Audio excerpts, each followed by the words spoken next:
picking up your microphone? Oh no. Wait, does it pick up us? Oh. That's Corey. good. Technical difficulties. Hold, please. Your little JPEG, your little PNGer is moving just fine. Oh my gosh. I want to see this happen to mine. Dance, little one. Dance, you little. Dance for me. Oh, they're not moving. What's the Oh, you might just have lag if you're looking at the stream, because I know Twitch that not what? mine is a little bit off. Oh, I moved.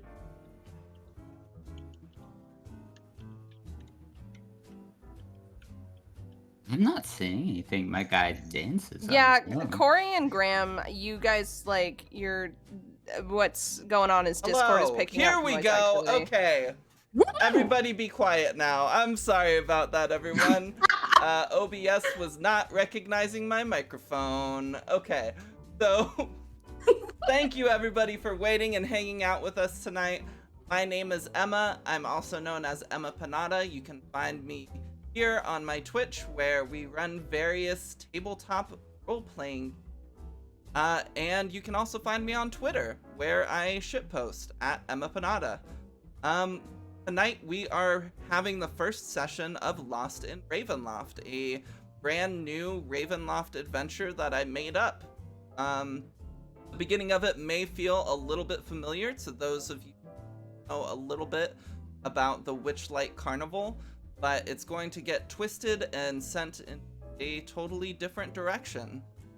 With me tonight are a bunch of amazing players. One of our players is unfortunately sick and wasn't able to make it tonight, but we wish him all the best, and we're looking forward to having him join us in episode. But let's go around and meet. First of all, let's start with the smoldering hot boy, Nina Wolverina.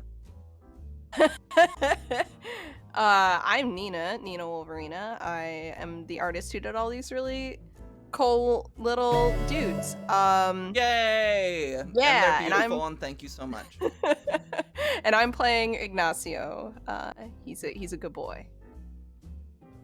I'm excited to learn how good of a boy he is. Me Next too. up, let's have Matt intro. Hi, I'm Matt. I don't really have a Twitter or art thing because that's not something I do. But I really enjoy playing in Dungeons and Dragons, so I'm excited. This is my first time on a stream, and I'm playing Finn MacLeod, a Eldritch Knight fighter. Heck yeah, love it, awesome. And next, let's hit up Corey. Hey, that's me. I'm Corey. I am a D&D newbie. This is my first campaign with the folks, and I am playing Jasker the Bard, the Halfling Bard. Heck yeah. And the wondrous Aaron. Wondrous. Hello, my name is Erin. I do have a Twitter and an art thing.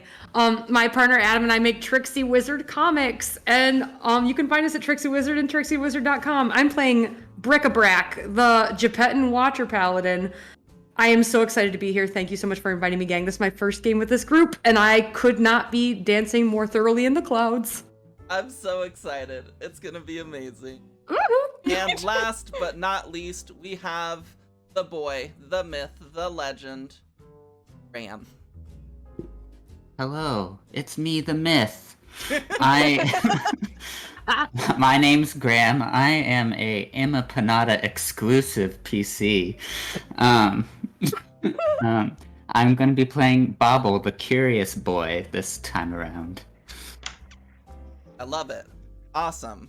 Well, with introductions and everything out of the way, I do want to draw attention. This game has donations.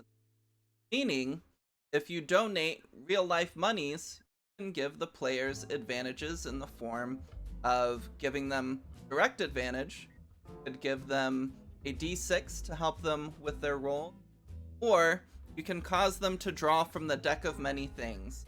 All of the donation...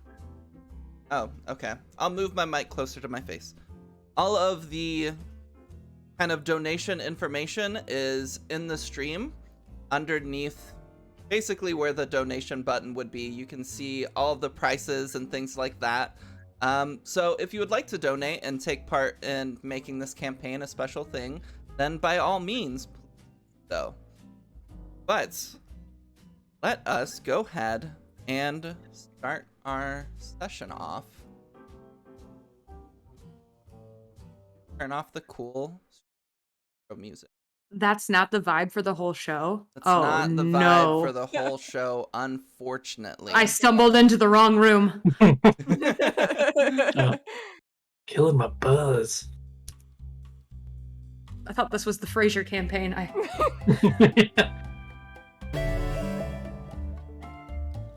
thought this was gonna be all slam poetry. All right, so this isn't the right music. Hold up. Gotta find something better. We'll do. Did you see Matt already jumped on the donations? Oh, golly sakes. Thank you so much, Matihi, for the donation. Let's see, $25. I imagine So- you're wanting to give everybody a card for everyone. I do see that in the chat now. So let's go ahead and just do some draws for people. So generous. What a I like great that start. name too, Matihi. Matihi is my wonderful partner. Say hi to Matihi, everybody. Hi, Hey, Matihi. Hi, Matihi. Hello. Matihi also made this beautiful overlay for us. I Oh, love it. It's stunning. I am incredibly grateful. Thank you so 10 out of much. 10. All right. So, Nina, I am furiously shuffling the cards right now. Whenever you tell me to stop, I will Furious. stop, Okay. and I will pick the card off the top. Yeah, Captain. Stop. Okay.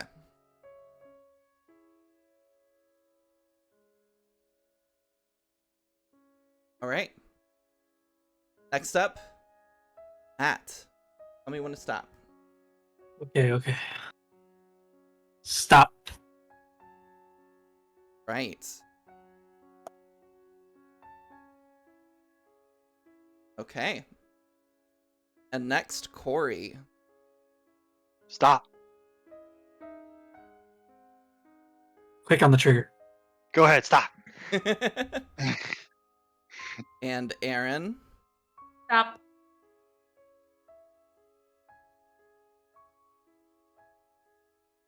And last but not least, have Ram. Stop. Okay.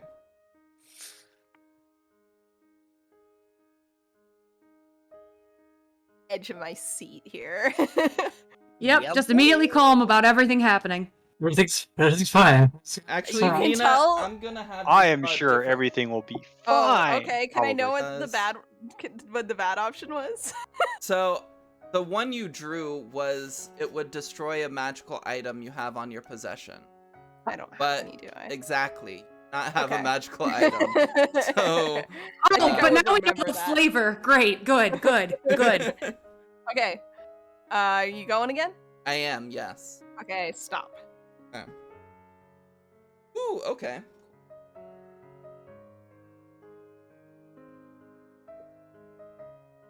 All right.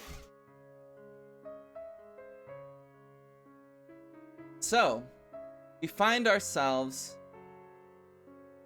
in a small, quiet town called Silverpool. A cold autumn day. The sun is beginning to set over the horizon. The leaves are falling from the tree. And not so far away from the town itself is the dried up remains of a lake bearing the same name. Many dead trees lay at its base, and currently, the lights of a carnival beginning to be set up as the entrance of the Witchlight Carnival of our world is once more taking place.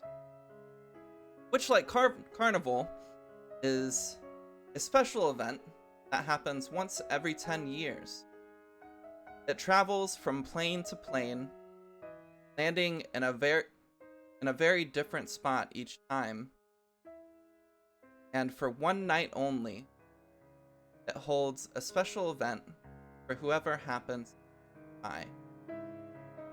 Now, word has spread around this plane for a few months now, saying that the carnival would be coming. Drawn everyone's attention to this small town and this dried up lake, and many have come venturing from far off corners of to take place in the carnival. The carnival itself opens up tomorrow night. Have an additional night to prepare and to enjoy the company of Silverpool itself. However, Silverpool, a small town that lacks the infrastructure to support all those who are wanting to visit now, overwhelmed. As you all venture into this place, you see children and parents of all ages wandering from building to building, many gathering and congregating around the inn. Is called Winter's Waters. And a lot of adventurers also drunkenly kind of wander within the town, boasting about their exploits or challenging each other to duel. You also see a few stalls from the Witchlight Carnival itself set up on the outskirts of town, helping the town itself to provide food to all those who are visiting, as well as providing the town with some fun games just to play to everyone's excitement up carnival. Graham, or should I say Bobble, you've traveled, whether it be go to the carnival itself to find various odds and ends and intricacies, or perhaps this is but a pit stop on your way to something greater. Could you tell us who's your character, what do they look like, and what are you doing here? Sure. My character's name is Bobble. He is a black leopard tabaxi. He has very minimal clothing. He has one necklace that's adorned with iridescent black crow feathers, and in the center is the skull of some bird of prey. He has sort of dress that appears to be fashioned at the waistband with just different scraps of fabric, some from shirts, maybe some from some nice curtains or sails from a boat. And his eyes are a deep blue-green with gold flecks, and he has an albino looking tree python that finds its home around his arms and neck. Um, Bobbles found himself in Silverpool seeking to see what this guy, Pyramus the Bewilderer, is all about, who travels with this carnival, who's supposed to know secrets untold. Perfect. I love it. As you're entering into this town, you see kind of these large crowds wandering about, and you find it hard to place yourself. But as you're going through the crowd, another person enters the town. Matt, why don't you introduce us to your character? Yeah, you see a human male, about 30 to 35 years in age, about 6 feet tall, average weight, light skin and brown eyes. His hair is mostly brown with some salt gray hair throughout.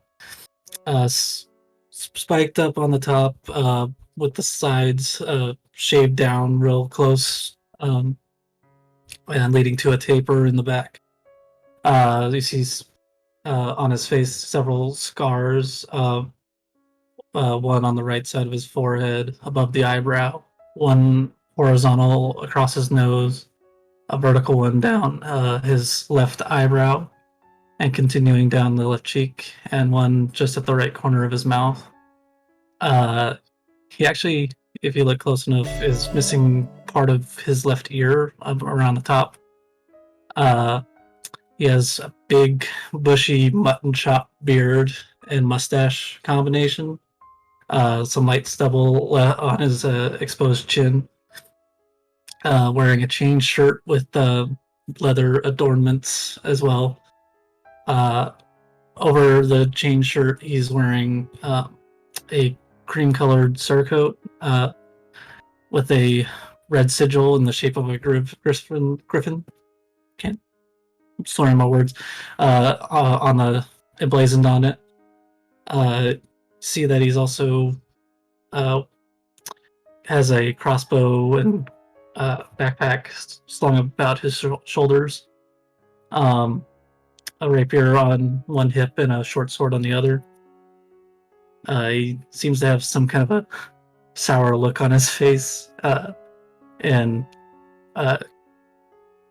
kind of flapping nearby, kind of in a perpetual like circle around him. You see a raven kind of just following him about. Okay. And as you're entering the town, more and more people are coming still. Corey, why don't you tell us who you are? I'm Jaskier. I'm a halfling. So I'm much shorter than most of you, but I'm tall for a halfling. I make my living as a bard, as an entertainer, and I'm skilled with many instruments. I also fancy myself to have a silver tongue. I'm well kempt and dressed to impress. I'm well suited for the upper echelon of the different peoples here and about. I regularly entertain king's courts and fair ladies, and I've come to the carnival in search of a quick coin. Love it. Perfect. And last but not least, Nina. Hey. Yeah. Ignacio has been kind of wandering for a while now. He is a fire genasi. He has darker gray skin and eyes and teeth and mouth when he talks. You can see that kind of glow like embers, along with some strands of his hair, not the whole thing. It doesn't look like his hair is like flame-like or anything, but it looks like a few strands here and there have caught on fire and are burning embers. He wears, right now, because he's been traveling, he wears a hat over his longer hair and a trench coat over a kind of vest and t-shirt, not t-shirt, and like button-up shirt with a tie. And he's got cowboy boots on. He's been riding a lot, but he left his horse outside the town. He came here because as he's been kind of traveling, he's run into this person, this character a few times that he doesn't really know much about them. They're weird as hell, and they just seem to pop up places that he is. And recently, they suggested that he check out this carnival. They kind of popped up in a nearby forest and said they were researching newts and suggested that he come here and check out this carnival. And he thought, why not? He's kind of done with his big like thing he had set out to do, and now he's kind of just wandering. So a carnival sounds as good as anything. All right, I love it. So, you're all entering this town. As you've approached from the road and gotten closer and closer, you see various tents and campfires set, as many people can't stay in the town itself. Others, as you enter, you see have paid the various residents perhaps to stay in their homes, or you could see that there's a local blacksmith and tanner, or there's the tavern, there are the little carnival games and the sweets and foods being passed out. So, everyone, where do you think your characters would be drawn to? Let's start with Corey. Food. Totally the food. Alright, so you want to head to the carnival food, or are you thinking that maybe you'll go into the tavern to see if they have any food there? If the carnival food is open, I'd like to check that out. Yeah, absolutely. So you wander through the crowds and eventually make your way to this large green cart. At the forefront of it is this blue tiefling woman. She has dyed red hair that's kind of slicked back and goes to about the middle of her back, with these large black horns that curl around like a ram. She's wearing very bright colored clothing, and as you approach, she smiles towards you. Oh, well, hello there. Hungry? Yes, I am. Perfect. Would you like just regular food, or do you want carny food? Dare I ask what's carny food? Carny food, generally, is just sweets and all that will generally sell at the carnival itself. We don't want to spoil the surprise of everything that we have at the carnival, but since we're here just trying to help out Silverpool, we thought we'd bring a few treats with us just to share with the townspeople as well.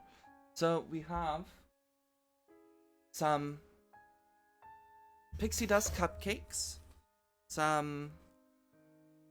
Gotta find all the carny food. Hold up. Some funnel cake. Some...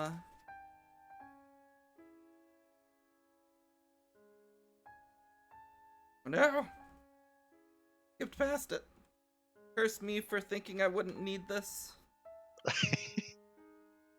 That's how they get you. That's how they get you, absolutely. Pesky players.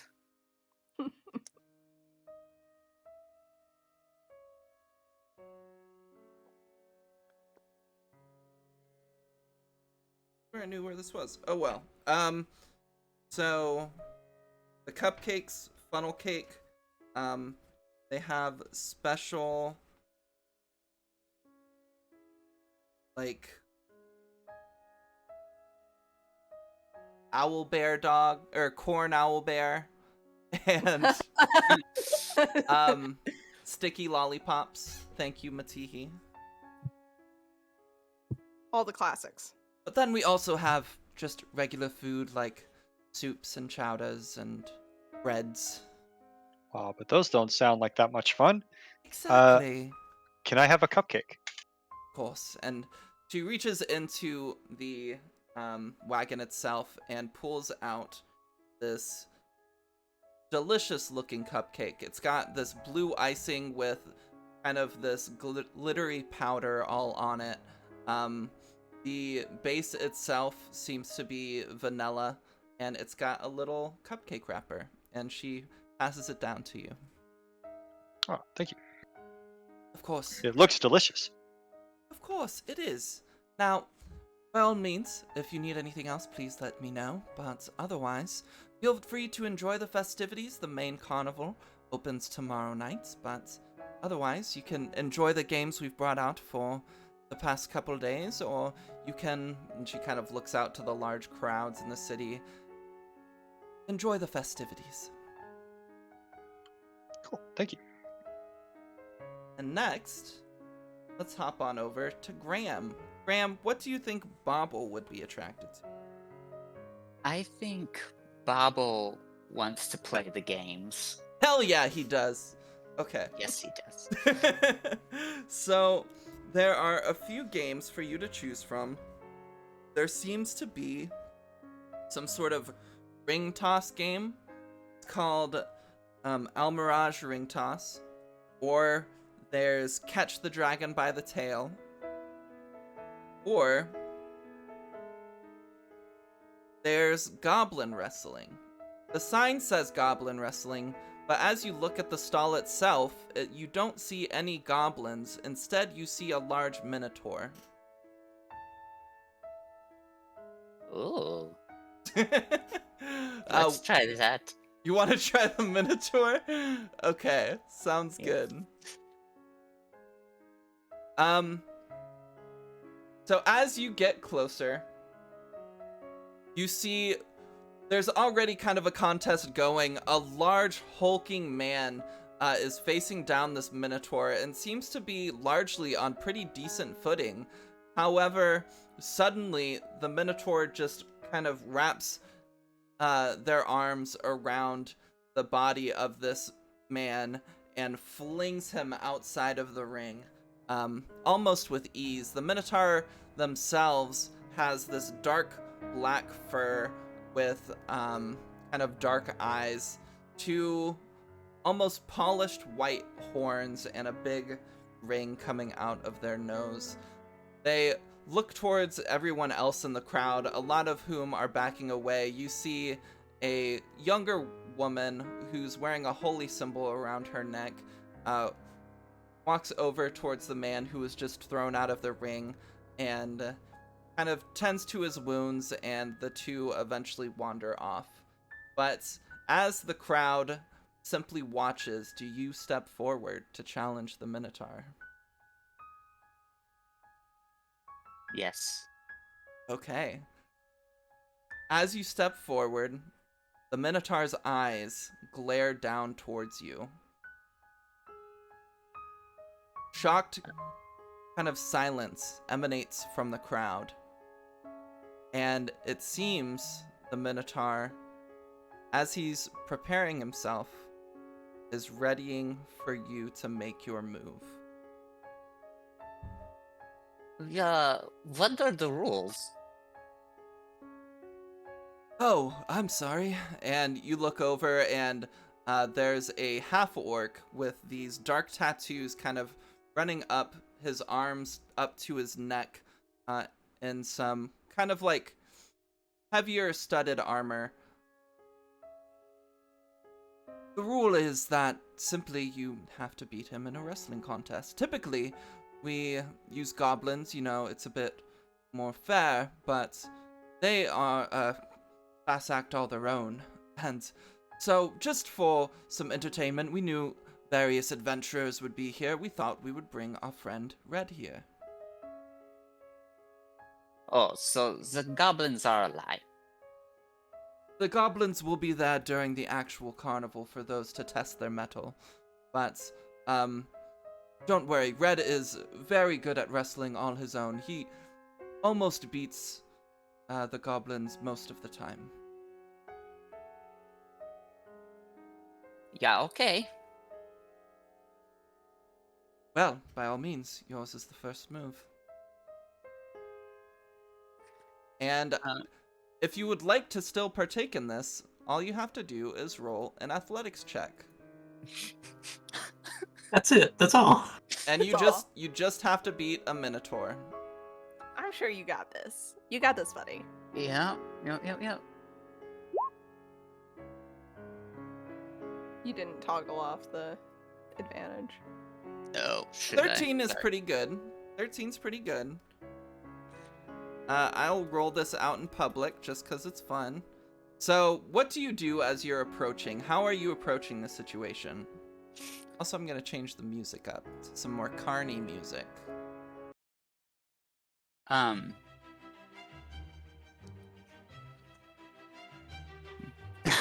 Bobble is going to try to move around the Minotaur and get to the back and try to get him into a headlock. Okay. Let's see how he does. Oh! Please describe what happens as you're able to work your way around quickly past the Minotaur and grab onto his neck from his back. With feline agility, Bobble darts around this Minotaur and wraps his lanky arms around the Minotaur's throat and his legs around his chest. And he's going to encourage his snake to also constrict around this guy's neck. Oh my god, yeah. Oh, yeah. Absolutely. So, your snake is constricting around the Minotaur's neck. They're trying to, like, shake you off, but you are holding firm onto his back. And after, like, a couple of moments of this, the half-orc steps in and is like, all right. That's enough. You win! Congratulations.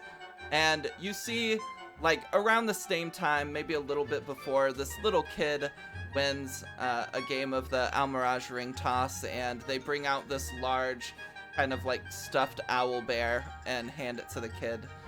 And the half-orc kind of looks towards you and is like, all right, well, for winning, you receive a special prize. Let's see. And he kind of peeks back and looks around, goes around a corner and looks through one of the caravans. Oh, so my apologies. It seems that we're out of prizes. No, wait, here we go. And he reaches back into the carnival and pulls out something. Aaron, would you please describe your character? Yes. He pulls out a canary yellow, furry-looking stuffy. They have a large orange beak.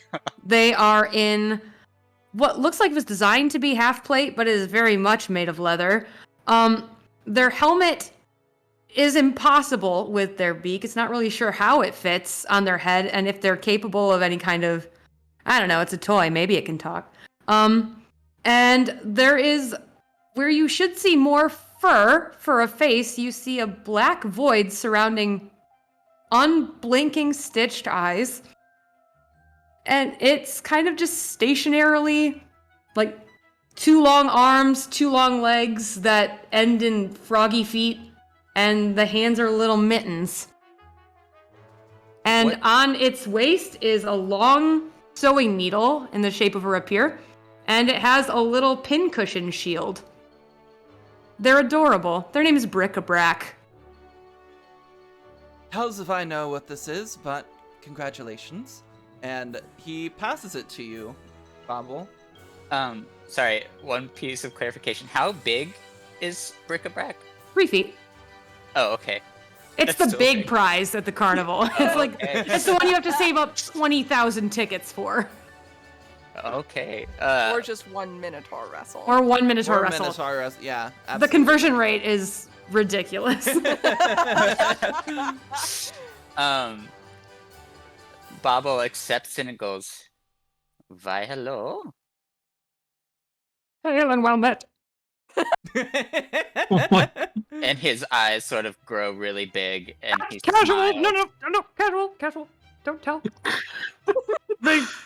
And he leans into where he suspects their ear should be, and says, "Your secret's safe with me." Thank And you, then kind he, like, traveler. he runs off. I mean, no screaming. No, I'm not screaming. Are you No. screaming? I was for a moment there. It was very thrilling. It was. I did not think I was going to win. We should really stop talking. They don't know I'm alive. It's okay. I'm okay with looking crazy. Your snake is on my face. He'll do that. I would rather he didn't. Dindar, stop. Then come back here. The snake kind of like slithers back around your neck. Very good. So I understand that you've won this incredible prize, but you have quite the active imagination, don't you? What makes you think so? And he looks very proud of himself. Nothing. Congratulations. Please, who's next to face the Great Minotaur? And kind of cheer erupts from the crowd as like somebody goes to challenge the Minotaur now. And we will hop over to Nina. Nina, what draws Ignacio?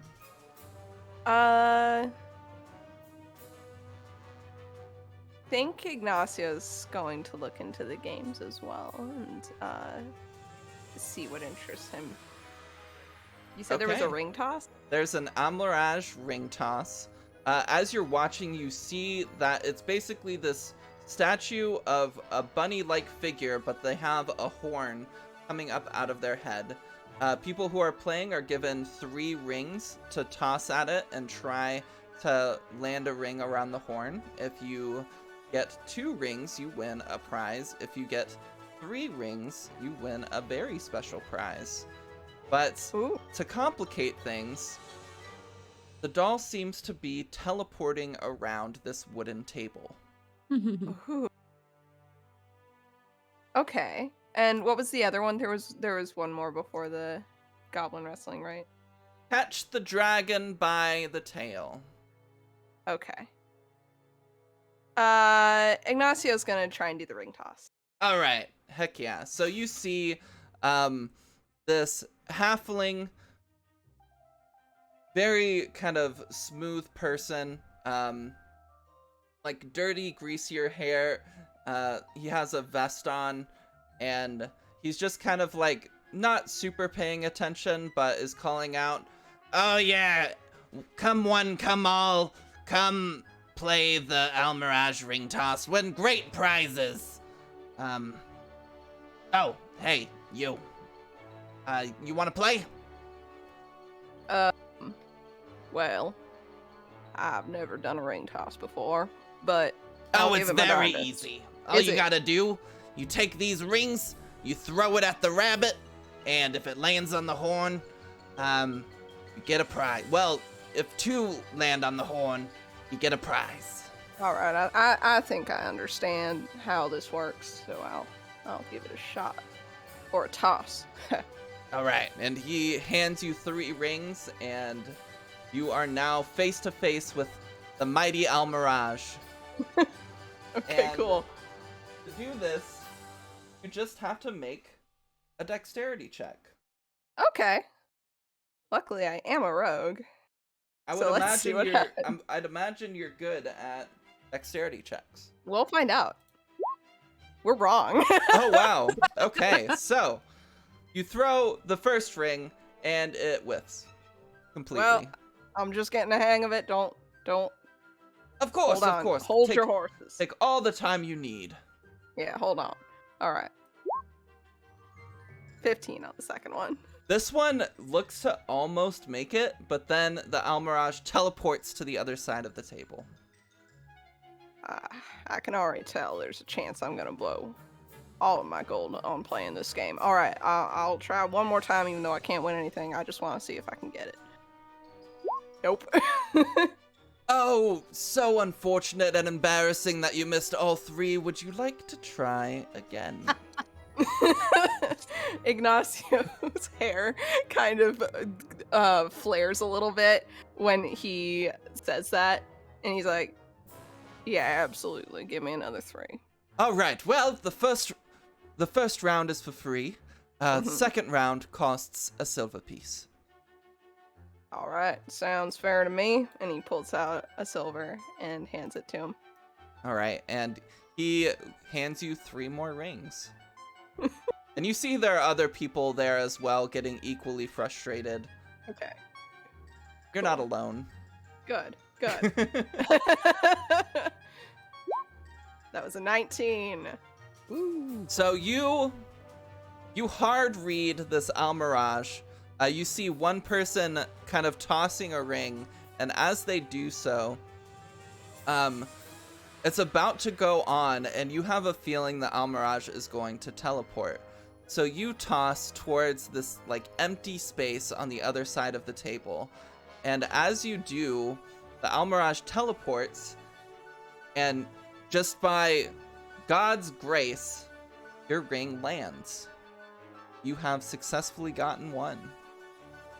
He slaps his hands together and he's like, I told you it was just gonna take me a moment to get Oh, used much to it. better. Right. Now, Alright. if you get one more, you get a prize. Well, I got 2 more chances to get one more ring, so we'll see what happens. Absolutely. He'll toss another one. Nope. Well, you tried. Well, it's not over. It's not over. Yes, I still got one more. But I'm gonna be honest with you. No, I'm go gonna ahead. give you advantage on this one. Oh, get to hit that little toggle button. My favorite part of the D20, roll 20 sheet.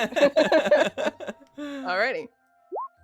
Oh, so what does it look like as you land this third ring on the Almirage's horn?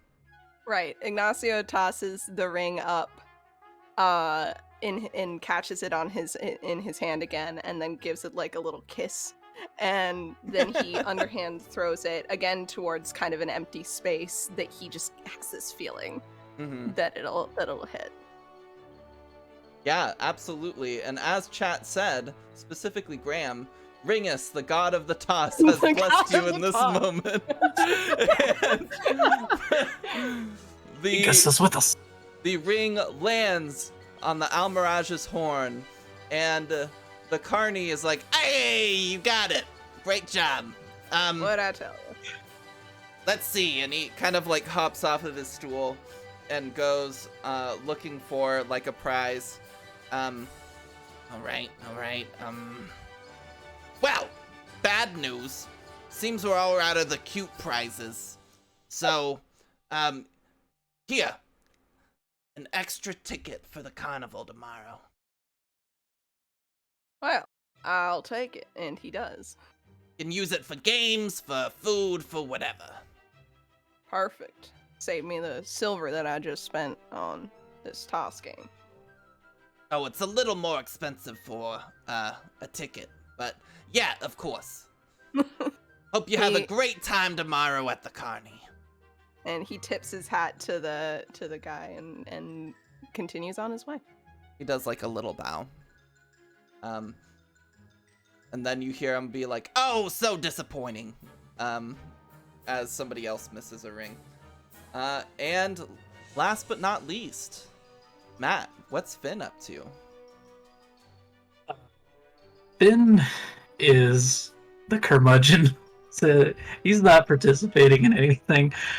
He's actually been kind of casing the security, kind of like checking it out, seeing how I guess how well staffed this little town's city watch is. Yeah, absolutely. Why don't you go ahead and give me a perception check? I could certainly do that. As I shift the music away from the Carney music. And...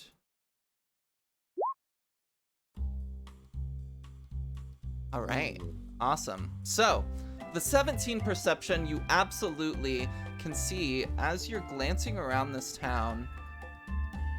Like I said before, and it's very clear to you as someone who has worked in a city guard before, this place is far too small to host an event this large. The measly guard that they had just kind of as a normal village cannot manage the chaos that is currently thrust upon their town. You see maybe one,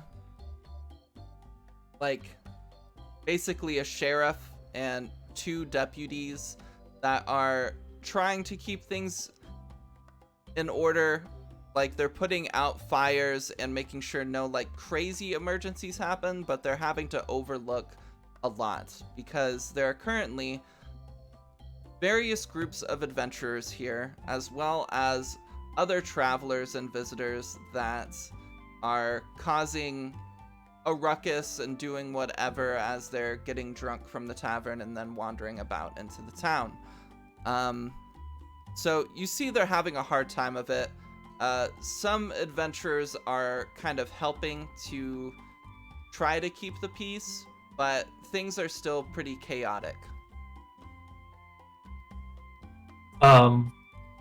Finn's gonna, whenever, if the sheriff has like a quiet moment, he's gonna walk up to him, kind of shoo the raven away that's around his head, piss off, and is gonna talk to the sheriff. Absolutely. He says, looks like you got your hands full. Yeah, you're telling me. This is a big fucking mess, but hopefully we only got another night or two of this, and then things will be back to normal. So, does this thing just appear out of nowhere? Is that what's happening? Generally, yeah. I mean, this is the first time it's appeared in this corner of the world, but once every 10 years, it'll just kind of land wherever it wants. And if it's by a big city, then, I mean, obviously, they're eating pretty well, but for folks like us, this is a bit of a clusterfuck, if you don't mind my saying. Are you wanting to help, or are you here to add to the chaos? Well, if you need help, I have no problem with helping out. I was hoping to pick your brain a little bit real quick. Yeah. Wonder if I know it's probably kind of a stupid question at a time like this, but you seen anything more out of the ordinary than this here carnival? I mean, the carnival itself's pretty fucking out of the ordinary, but is there something specific you're looking for? Any people with flowy robes hanging about, usually color coordinated, they kind of match, Well, you did just describe some carnies. Probably not working for the carnival. Probably not working for the carnival. Alright. Fuck. It's hard to tell, because, I mean, there's a lot of adventurers around. Some of them like to color coordinate, but not all of them necessarily wear robes. But I can't really say. Adventurers are like fucking roaches. They're everywhere, they're always underfoot. Is there a specific, color I should be on the lookout for? Memory serves, it was kind of like a teal or aquamarine, if I recall. It was dark where I was last time I saw those robes. All right. I'll keep an eye out. If I see anything, I'll try to find you, let you know. But as he's talking, the raven comes down on his head again, and he's like, "I told you to fuck off." It pecks your head a little bit and then caws loudly. You're on some mighty fucking thin ice. Interesting. Is that normally with you? Yeah, it's been with me for a while. I cannot get rid of it. Well, I mean, crows don't live particularly long, do they? This one seems to be seems to have a little bit more longevity than the others. Well, I pray that perhaps one of our fine owls helps relieve you of your burden. But I don't think I'm that lucky. I mean, if you're willing to help, I know Brennan Winters, tavern owner, he was asked me to keep an eye out for good sorts that seem capable. He might have some work that he could use you for, and might be able to get you a room in the tavern if you need it. So this Brennan, was it? Sorry, Waters, or did you say Winters? Winters. Right. Okay, Winters. Got it. I will not try not to forget that. Waters. In the notes. Yep, it's in my doc. So yeah, I'm gonna go find this Mr. Winters and I'm gonna get a drink. Okay, sounds good. So you head into Winter's Waters, and Oh my. you finally get it. Yeah. Oh no. um, as you enter, surprisingly, things in here seem to be in a fairly comfortable order. It's Ooh. not incredibly packed. Some people outside of the tavern itself have drinks and food and are sitting outside, but as far as in here, there are no more people in here than the tables and the bar can like sit. Otherwise, there are a few people like yourself like wandering to the bar to get a drink, but then generally they'll head back outside if a table's not open. You see various tables. The crowd may recognize like the large man that was wrestling the Minotaur before, and the young girl sitting with two other people, like a middle-aged woman and a slightly older like man as well. They're sitting and kind of laugh, like the two that weren't there kind of laughing at the man for not being able to beat the Minotaur and various other things. You also see another adventuring party that it seems to be at another table. There seems to be kind of like a couple families around as well, and then there's a lot of lonesome travelers sitting at the bar talking to one another. Behind the bar, you see a human man, probably about 40 to 50 years old, some gray spots in his beard, and longer, like slightly disheveled hair, as he's just kind of been really busy tonight and isn't really worrying about keeping it super kempt. He's getting various drinks ready, putting them at various places in the bar. He has one helper with him who seems to be like a younger farmhand girl that you imagine is just kind of here to help in the craziness of all of this. But yeah, what would you like to do? I'm gonna go up to the bar and just find an open spot and wait to be served, and I'll order like as soon as I get his attention. Be like, give me the strongest mead you got. All right, absolutely. And he kind of reaches below and like gets it from a keg and slides it over to you. It'll be 2 copper. Slide that over. All right. All right. Anything else you need? He starts thinking for a second, then again the raven perches on his shoulder, pecks his like his mangled ear, and he's like, "Fuck! Hey, You don't have to do that every time." Careful with Shit. pets in here, please, if Yeah, you would. yeah. Sorry. Can't. Fuck. Why'd you have to do that?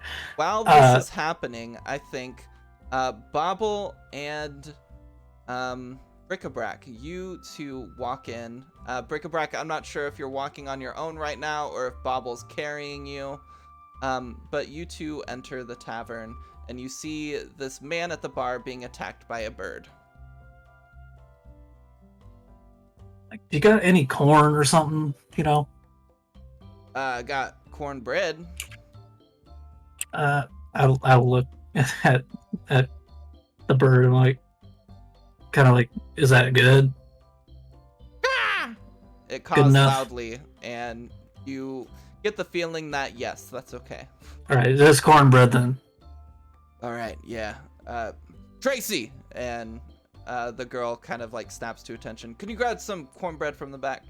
He runs to the back and goes to get it for you. Peck my ear again. You're not gonna make it out of this bar. What did you do to the bird? Nothing. It pecks you again. Fuck! I think you've clearly done something to the bird. The only thing I can think of was I summoned it a while back, and it hasn't left me the fuck alone since then.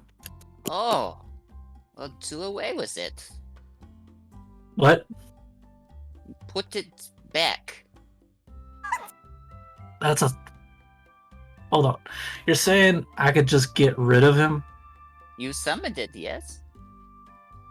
Those fuckers didn't tell me that was a thing. You can send it back where it came from. Is that true? He looks at that. Is that true, Corvus? It nervously caws. Now I got your ass. It suddenly stops fucking with you. Thank you, I say to Bobble. This is Corvus. I guess the people who taught me magic thought it'd be funny not to tell me I could just dismiss him. So, Yes, it is good prank. I'm surprised it lasts this long. I don't talk to many people. So, Neither do I. What happened to your ear? oh, that's just line of duty stuff. It's actually hacked off in a bar fight back in my hometown. Oh. What were you fighting for? Well, actually, I was breaking up a fight between these two sailors. Knives were pulled, and I had to get in the middle of it. So, because I have a fucking death wish, I guess. Oh. You weren't trying to avenge someone or get something? No, I used to be paid to do that kind of shit. While you're talking, you notice a weird-looking doll, Muppet, something, that's with this tabaxi you're currently talking to. Yeah, this is all very fascinating, but what the fuck is that? Are you holding it? I imagine if it's okay with Dragged on the ground, yes, please. brick-a-brack, like a kid with a teddy bear, Yes. just dragging it behind him. Like, And I see the snake, but my eyes are drawn, in all honesty, to the what I'm not sure what that is that you're dragging behind you. yes, I destroyed the bull man outside to shame. And, Very impressive. and I've won this, and he hoists up bric-a-brac. Them. He doesn't want to betray bric-a-brac's trust, so he'll say, I will let them do what they will. I'm sorry. What? And Bobble looks at bric-a-brac expectantly. Ben is looking at you like you're like high as a fucking kite. Bric-a-brac's unblinking face turns a fraction towards Bobble, like, is it cool? I think so. Go for My it. name is Bric-a-brac. What the fuck? Golly six, but you sure do know a lot of swears. Yeah. Occupational hazard. For you and me both, buddy. That is Seeing as I'm in amazing. proximity to all of your filth. Like, I've seen a lot of things, but this is certainly a first for me. Have you seen a small child that is the greatest kiddo who ever did live? I'm sorry, are you asking if I have a child? No, have you seen the best child? She might be wandering around here somewhere and I am looking for her. Have I seen any children Child. recently? Not any children, no. The best Oh, the- child. The best child? Best Um, one, hands down. I'm not sure I could point out the best child just by looking at him. Oh, you'd know if you met her. She is, the bee's knees. Okay. No, I don't think I have. Well, you're the poorer for that, and so am I, because shucks, I would like to find her.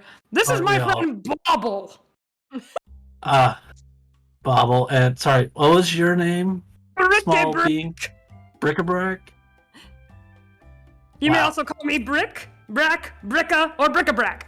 They all work. I'll know. Wow, that's a lot. Well, whatever you can remember, what you're comfortable with. Sure. What was well- your name again? Finn McLeod. Finn McClellan, please do not kill your crow. I don't intend to if he Whew! if he behaves himself. I was Okay. just letting him know his options. The crow. Yeah, but one of those seems like some of the bad guy would do, and I'd probably have to fight you. So, don't do that one. or. The crow flies down and lands on your head, Brick-a-brack. So many animals on my face today. Just so many, more than usual. That's Corvus. Hi ho. In all honesty, not actually a crow. Well, now I'm confused. Cause he sure does look like one. It's not murder. It's A just- murder of. Ah! I got that. That's good. That's good. Wow, you must be some kind of bard. I like to think so sometimes. Finn's gonna take a huge sip of his mead. I'm so glad we're all best friends now. Thank you for introducing me to your party, Bobble. You're coming on really strong. This is the first time I've met Bobble. Yes, Oh, I have oh. not met either of you for longer than 10 minutes. I misread the situation. You're both just so jolly. I don't know what I've done to get that response, but okay. That is not a descriptor many have described me with. I'm sorry, gang. It's an occupational thing. I am a toy after all. I do just love you immediately. So that's Oh. my egg on my face, Would you like to sit like a normal person? And he's still like holding you by your arm. This whole conversation. I am half on the ground, just being held by my arm. That'd be okay. Yeah, I think since you won me, they're probably not gonna make me be a prize again. So I'll just sit by you, and Brick-a-brack will get to their feet, and like the Squidward tentacles whaps on the floor, and sit down. All right. While this is happening, Yep. the camera shifts to outside. Corey, Yaskir, is walking around, just got this amazing cupcake, and as you take a bite, you are just filled with potential and promise, and maybe you feel like you might be a little high, but I am curious. Is that a camera? What What? do you most want right now? Something to drink. Okay. You have drawn the moon card. So you get a wish. So what drink do you want?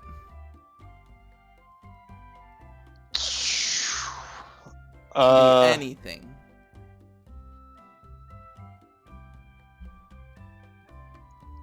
Blue Hawaiian. Suddenly, a large glass pops into your hand A really big one. from a really comically large big Fish. We're talking about the fishbowl. I was gonna say fishbowl.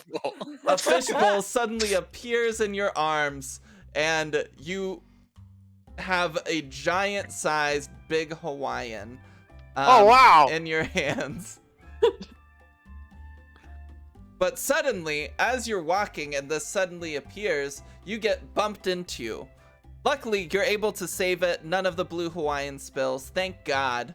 Thank But God. standing over you now, having just bumped into you, is this large, smoldering person that we know is Ignacio. Ignacio says, "Oh, hold on there, buddy. It's only the first night of the carnival. Ain't that a little much?" Careful, you almost made me spill my drink. I'm sorry about that. I would say that if I'd spilled it, I'd buy you a new one, but I don't think I can It's afford irreplaceable. whatever the fuck that is. Thank you. Yeah. You doing all right there, buddy? Yeah, don't I look alright? I don't know that anyone can look all right while they're carrying that much of a drink with them. But I make it look cool. Sure. Yeah. It's like the size of Yasker's head. This thing's got to be as big as my head. Yeah. It's huge. Look at it. It's pretty big. You gonna drink all that yourself? Probably. I'm impressed, I gotta say. I myself was just headed to get a drink of my own, but I think I gotta go to a tavern or something. Where'd you get that one? Ah, things just appear.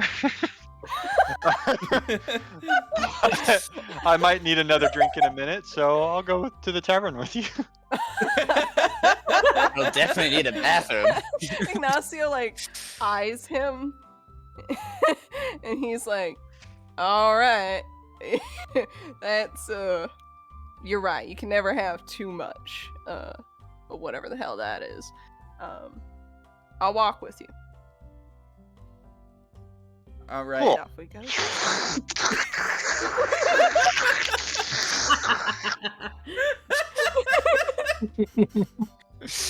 So you two head to the fucking Winter's Water Tavern, and Owned by Mr. Waters. Wait, no. no, it's Mr. Winters that I you know. met. I'm so sorry. Winters, waters. God, you're picking up on the joke already, The and you don't hole? even know the background. Don't go winter waterfall.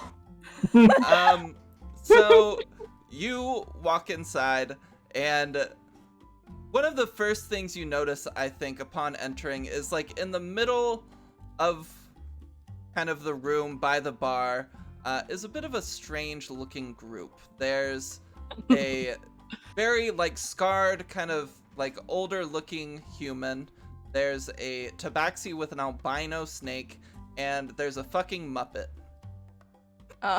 Ignacio turns to Yaskier and is like, "I thought the circus didn't start till tomorrow, but it looks like we got the whole thing in here." It brings out all sorts of types. The circus. Yeah, no kidding. I don't think I've ever seen Look at whatever. that thing. Yeah, what is that? I think he might be a soldier. Got him. Wait, which one were you talking about? Amazing. I was referring to the little yellow fella, whatever that is. Is It's is, it, is that is it- alive? Is it moving? And we like stare at it like. So Brick-a-Brack, you've heard this conversation from behind you. In the middle of a conversation. And I just figured that if they knew I could talk, they'd make me go for a higher price and really wanted someone to win me. But if they knew I could do this, and Brick-a-Brack starts tap dancing on the table as they ask, is it even alive? And so forth. That is very good. Yeah, I gotta say that is impressive. I'm so glad we're friends. Guys, this is supposed to be a horror campaign. How am I supposed to do this? Oh, I'm gonna make it hard, Emma. Really hard. Oh dear. We'll make it very campy. A campy horror. It'll be Lots good. of long rests.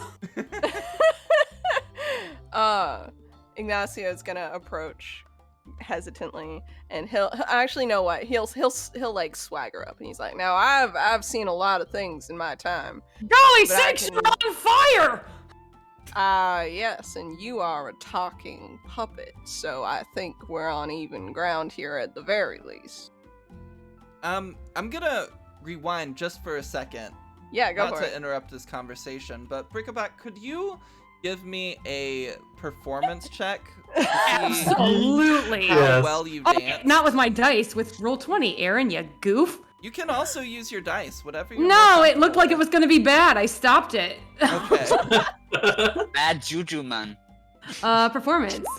Get that. Oh. Oh, Oofa doofa. Oofa doofa. I'll give you advantage because it's fun.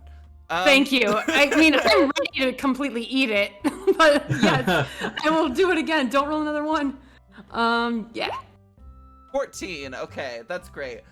So you're drawing some eyes from the rest of the group, or from the rest of the bar, and a few people clap.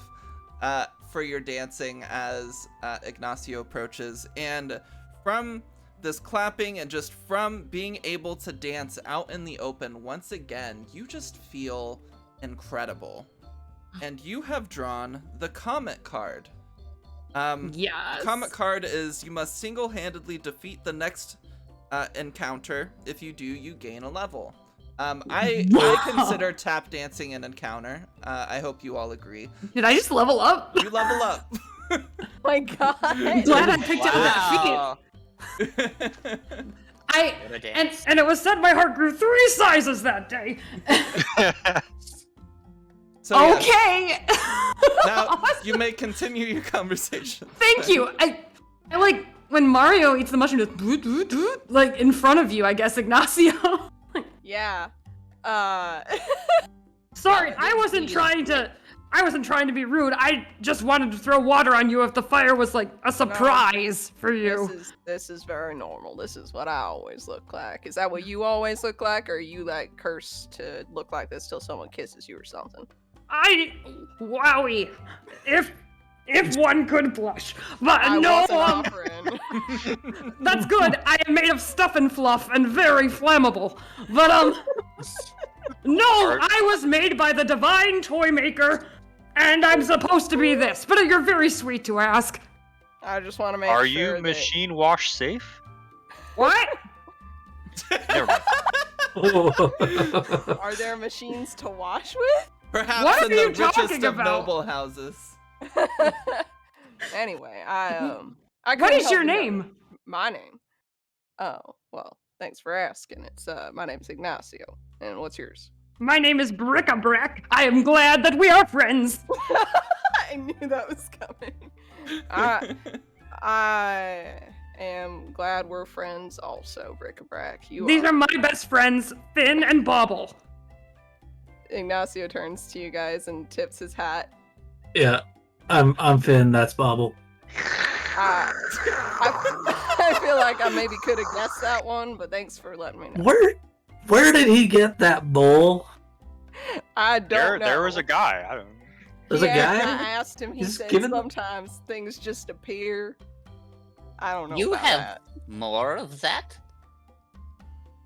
And he points at the I think I'm just about finished here. Oh. Bobble, What does Bobble. it taste like? He's Blue. drinking a fish's home. And his eyes go really big. It tastes like a color. Does I it taste want like one. blue? It tastes like blue. I've never tasted color before.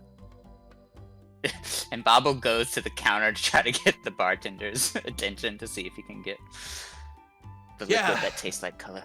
Yeah, you quickly like kind of push in between some bar stools and get the bartender's attention, and Mr. Winters kind of comes over and he's like, yeah, hey, what can I do for you? What do you need? I want the liquid that tastes like colors. It's blue. But I could settle for green or orange.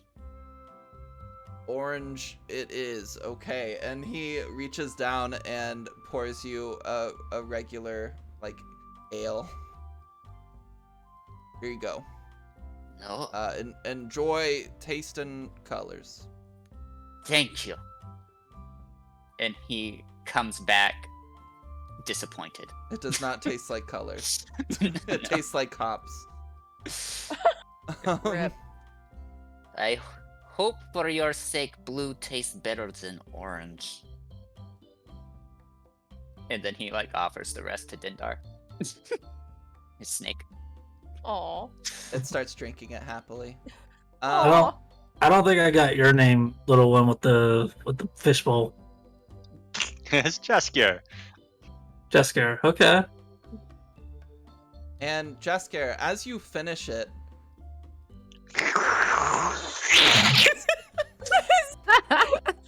it refills. Oh my god.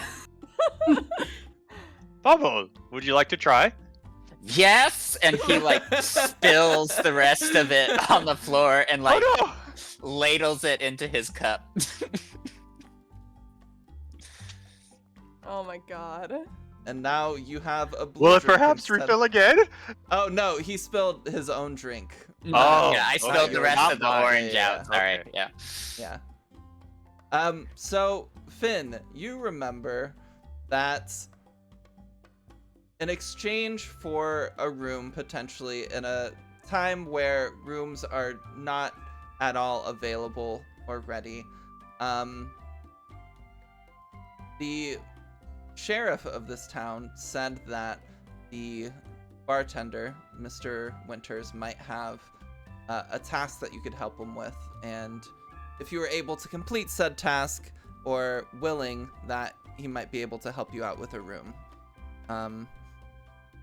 Just as a reminder, cough cough, if you're still interested. Yeah, so I'm guessing pretty much there are no rooms at this inn.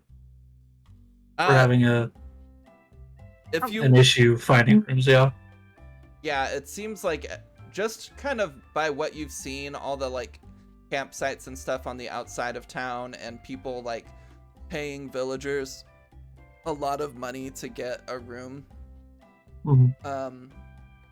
Like just even with the local villagers here and their homes, I think you've speculated that there aren't really rooms available, but the sheriff said that Brendan could probably help you out with one if you were to help him. Yeah, I'm gonna flag him. I'm gonna flag Brennan down. Hey, And yeah, what's up? You need a refill? oh no, well yeah, but also sheriff said that you could help me out with the possibility of getting a room in exchange for some help with a task of some kind. Yeah. Are all these folk with you as well? I kind of looks back at them. I don't know exactly what danger you might come across, but I mean, having some extra hands might help.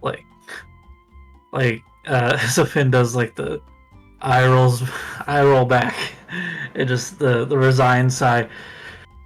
Yeah, I guess they're with me. Bric-a-brac has not stopped waving at Finn the entire time. Oh my god. All right. So okay, my brother, Brennan Waters, he went out earlier, Oh no. and Yes. Of course. he went to Die. he just kind of went for a walk just to get away from all this, but it's been like a couple hours now. I normally wouldn't worry about it or anything. I told the sheriff, but he can't really spare anybody. But he typically goes for a walk by Lake Silverpool, and I know some people have spotted some rather big snakes and stuff in the area. So I'm just kind of starting to worry about him. If you can go out there, make sure he's okay, and get him back, I'd owe you one, and I could certainly, I could probably give you my personal room in this place, and it can fit more than a few. There's I'm not gonna volunteer you guys. You want to work for your keep, or you got places to stay? I'd like to be No. wherever all of you are.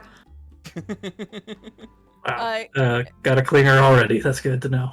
Ignacio crosses his arms and he's like, I'm used to working for my keep, and luckily I didn't have to do the hard work, which is finding someone to work for. Thanks for that. Yeah, I kind of fell into it. That's the best kind of situation. I will not be leaving Bric-a-brac for some time. Bobble's just like, I have a child now. My heart feels like a jar full of lightning bugs. And my curiosity is piqued. That's Like- also fun. My curiosity is also piqued. I will tag along. I love bric-a-brac. Finn is just not on board. My friend, I will hammer this nail as long as I must. This is amazing. I love it. Yeah, if you guys want to help out, we can certainly track down this your brother. You said his last name is Waters, not Winters. Yeah, yeah. I'm guessing different fathers. Nope, same fathers. Okay. So it's a riddle. No, No. maybe not. I don't No, know. it's not. Oh, where did you say last was? He went for a walk by Lake Silverpool. Well, I mean, it's dried up now, but if you go from the town to there, hopefully you'll come across him. All right then. We'll head out. Probably right now. I'll finish your drinks. That giant fucking bowl of blue. What is it again?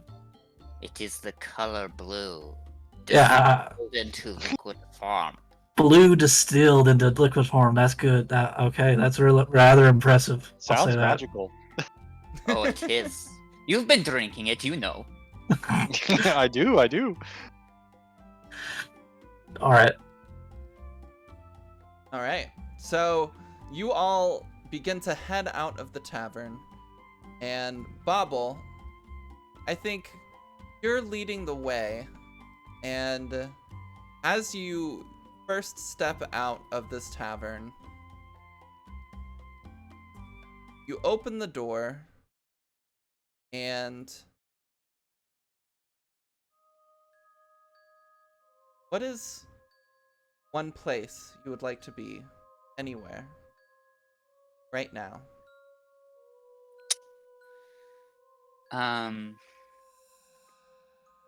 I think Your character there. doesn't necessarily know this is happening. It's just like in the moment, where does Bobble want to go? I think he would be. I don't want to give too much away now, but he would be back reading one of the tomes he's found, and actually remembering what he's reading at that moment. Is this a memory or is this... It's a memory. Okay. What's the physical place look like where this happened? It's a basically an underground sort of room that's only lit by candlelight, and there's a single altar with a tome on it surrounded by silver candlesticks. Okay, this is gonna go great. So as you open the door, you have drawn the aperture card. An interdimensional portal appears, leading to any one place of your choosing. It remains open for 1 hour. So as you open this door to exit the tavern, and the group follows you, you all suddenly find yourselves in this small underground room, lit by candle. There's an altar with a tome placed upon it. Hey, how friends, my memory is worse than 2 rocks smashing themselves together, but this doesn't feel like the same place. No, I think you got the right of it. Yeah. Where are we? What's happening? You Obviously, don't Bobble, know. you're the only one that recognizes this place. We are in the ritual room of the cult of the obscured reckoning. That And he slowly starts walking towards the tome. That's a sounded- lot of words. That was I a lot don't of- know. 3 gold words there. I don't know what those meant. that sounds Did I very mumble ominous, much? actually. Yeah, and he'll start walking. Sorry, clarification. Did I mumble too much, or was my accent so bad you couldn't understand what I said? No, No, it's, my I int just is don't know low. where the int Okay. is low. The int's not terribly low, but he still has no idea what's going on. Okay. But Bobble sort of doesn't offer any more explanation, and he starts going towards the tome. I'm gonna stick with this kitty cat. He's a good friend. He's We should just trust Bobble, guys. Let's go with him. Come on. I don't know about that, Brick-a-Brack, but he can tell that you're already going. Yeah, Brick-a-Brack's walking. Whap whap whap. Have whap. you known Bobble long? Almost my whole life.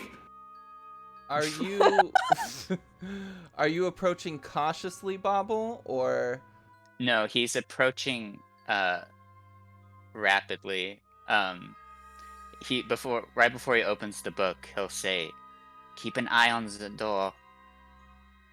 Uh, Let me know if anyone's coming." And he will What? start reading the tome. What Yeah, should my other eye do? Maybe try both eyes. Can't be too careful. Right. You're very smart. Thanks. yeah, I've got to turn around and like look back and see if there's the portal behind us. so there is a closed door behind Okay. you, kind of in the middle of the space, not seemingly connected to anything. If you open it slightly, you see back inside of the tavern. Okay. But when you close it, it's just kind of there. You don't know how long it'll be there for, but it's there for now. Ignacio, can you give me a perception check? Yeah, I sure can, Emma. Oh, I forgot to toggle off advantage for all that does. It's a 18 1-point is difference. still pretty good. Pretty Yeah. good indeed. As the candlelight lights this room, you feel almost comfortable. At home, even. The embers on the end of your hair and your eyes and your fingers shine in this room like the candlelight, matching the waves of whatever soft airflow might be occurring in this room. And suddenly, Is this... No, you go ahead, sorry. you feel your pack shift and grow heavier. Oh. Something moves inside of it and Oh. rests. I'm gonna take a look inside my pack carefully because if whatever it was is alive, I want to not disturb it too much. As you slowly bring it round the corner, or kind of around your body, to peek inside, you look into the darkness and light floods in from the candles around you. You see papers and whatever else you normally fucking have in your pack. I don't goddamn know. And then you also see bone. Perhaps almost an entire skeleton. And we're going to take our break there. So, everybody, thanks for hanging out so far. We've gone a bit long for when I expected our first break to happen, but that's fine. We're going to take a quick 5-minute and just use the bathroom, get a little bit of stretch, and get some water or some soda or whatever you drink. And we will be back very shortly. See you soon, On fam. Blue Hawaiians. Yeah. Get you a blue Hawaiian.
Hello, everyone. We are back. Thank you so much for sticking around, and thanks for being great.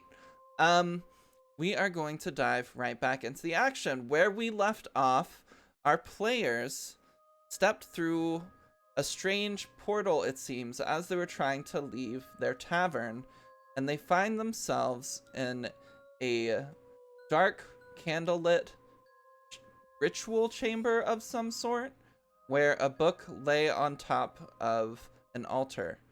Bobble, seeming to be familiar with this place, stepped forward and got the book to begin reading it, while Ignacio has felt a disturbance in their bag.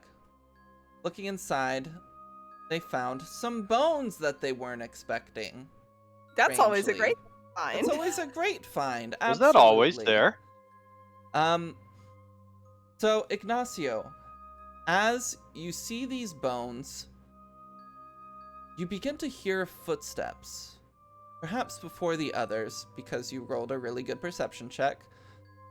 Coming from down the hall, further down into this cavern. Everyone else, you soon hear this as well. Bobble, this strikes a chord within you. It feels familiar. And as you're taking all this in, Ignacio, you see the bones shift. And one long finger rests in front of the skull, and you hear shh.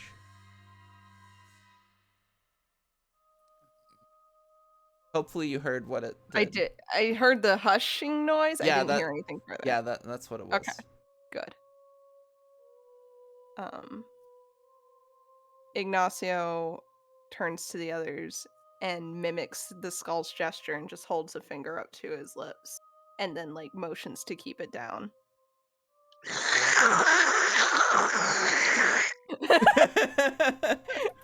Gosh. Gotcha. Whap, whap, whap, So- whap, whap, whap. Bobble, as you're hearing this, do you do anything? You can take the book. That's what I was gonna ask. When he opens the book and he's reading it, is he remembering what he reads? No, it feels new. Oh. He takes Oh. the book and like when he hears the footsteps, like the fur down his spine stands on end, and he'll snatch the book hastily and say, "We should go. We should go now." Alright, don't have to tell me twice. And Ignacio will turn to open the door that we came in. All right. Bobble, is there bad stuff here? What needs seen to? There was bad things here before last time. I'll let you know here and now. Since we're best friends, I am stout of heart and unafraid. I will face it down with my blade, if you need. I appreciate that, but there are some things you should be scared of. This is one of them. Probably not, but it's nice of you to think about me. Suit yourself. Okay, we can go. I'm not gonna tell you your business. Nor would I let you, and he walks past. All right. So I imagine all of you are going to go back through the door, right? Yeah. Yeah. Seems like That's For they sure. should. Okay. Great. Perfect. We just So- noped out of that quest We're like, immediately. for sure not. The quest that I didn't know was going to happen. Yes. Thank you for noping out of there. So you all... Sorry. No, you're perfect. You rush through the door once again, and as you shut it, Bobble, I think you're the last through, suddenly the portal disappears. And you find yourselves outside of the tavern. Do I still have the book? Do I I'll still have have the the book. bones? You feel the bones still shifting in your bag. Now that we're out of any perceived danger, I open the bag again, and since it made noise, I'm like, just who the hell are you? No, don't. Shh. All right, what? What are you talking about? Okay, fine, fuck. Who are you talking to? Nothing, no one. Don't worry about it. He closes the bag and puts it back on his back like he had just not done that at all. Anyway, Yeah, anyway, Oh, okay. don't worry about that shit. If it's important, I'll tell you. It's my I'm business. pretty sure I saw something weird, but I'll ignore it. No, you I better. mean, I've seen a bunch of weird shit since I got here, so Yeah. pretty par look for the at Brick and course. Brack. like what? Oh, I don't know. Don't you worry your pretty know, little just- feather. Just Oh. things around. That's vague. Okay. So weren't we gonna go take care of someone's lost brother or something? Yeah, before the door sucked us into some weird place. Yeah. Yeah. Do you want Sounds to talk? nice. Do we want to talk about that at all, or do we want to just? He Um, looks what it- yeah. pointedly at Bobble when he says that. What's Emma, with the did you- book? Did you say I still have the book, Emma? You do, yeah. Um, you find Bobble is now sitting Indian style on the ground, legs crossed, and he's just staring at this book and like running his paws across it. Is it your You can favorite read it. bedtime story?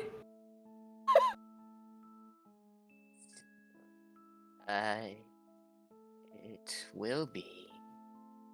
That's menacing, but This- No, for he's you. gonna read it to us later. That I will not be doing. And he gets Oh. kind of snappy. now that you Um, got the book, are you still coming with us? I was not expecting this conflict. It's like, no, it seems my character arc is complete. Goodbye. Now my planet needs me. Throws a smoke bomb, is gone. um, I will help you tonight. Yes, I will come with you. As most kind of you. And he's gonna whisper to Dindar. And Dindar's going to wrap himself around the book like a binding, like a leather wrap, and then he's gonna put that in his satchel. Okay, sounds good. So you put Dendar and the book in your satchel, and you all head off towards Lake Silverpool. Following a kind of well-worn path, you're easily able to make your way north to where the lake once resided. As you look down into kind of the remnants of the lake, you still see small pools of water. You know it rained perhaps a little recently, a couple days ago even, so there are just like small puddles kind of everywhere. Oh, And rest assured, they're all getting splashed in. further down into kind of like closer of where the center of the lake once was, you see the carnival currently being set up. Tents are being thrown up, carriages are being moved into position, and they seem to be pretty busy down there. But why don't you all go ahead and give me a perception check? Not at advantage. Thank you. Righto. Remind me how to do that. So, if you open your whoops. character sheet, Mhm. you can just, under your skills, you can... So you're currently on spells, so if you click on core, it'll bring you to like the main page of your character sheet. And under skills, you'll see perception, which is right above persuasion. And you just click that and it'll roll it. Hey, Emma, should I switch it to never roll advantage? I don't Or- care. I'll always Wh- just take the first Just take the number. first number, then I'm gonna leave it alone. Yeah. Rolled and rolled and rolled. Hey, not Whoa. one. Love it. Get that out of the way. So none of you really are able to see anyone around. The carnival itself is a bit of a ways away. Obviously, it's a natural kind of attraction point. If somebody was going for a walk, maybe that's a place that they would walk to just to kind of get a closer look. But other than that, there's a path that leads down kind of around the perimeter of the lake that isn't as used as it once was, perhaps, but it's still a very set place in nature. Then there's a couple like freshly made paths leading down into the crater of the lake. Where Does would it you seem like to like a go? pretty is it like a pretty normal still night? Is there any like kind of ominous, weird, skin prickly feelings we're getting about this area with the carnival setup, or is it just kind of normal feeling? It just feels pretty normal. It's like kind of a peaceful night for the most part. Brennan Winters did tell you that like some people had seen some larger snakes, so that's probably something to look out for. But other than that, it's a pretty comfortable evening. If you would all like me to lead the way, I am not afraid of anything that goes bump in the night. Brick What brack, about but things that sliver? I personally wouldn't feel comfortable putting you in that kind of danger. Oh no, it's my job. That is what I do for Can a I- living. Isn't Brick-a-Brack? It's a paladin, right? Yes. Can I try and see if I can find any trace of the guy we're looking for, or any kind of tracks or anything? Sure, roll me a survival check. You got it. Oh, that's a whole 7. There are a lot of kind of tracks abounding in this area. It's hard to tell what perhaps might be this one person's. Okay, cool. Alright, well, Brick-a-Brack, if you insist. Here goes nothing. And Brick just walks normally. Okay. Are you walking into the crater of the lake or around the lake's edge? Were we thinking of swimming or taking the dry road?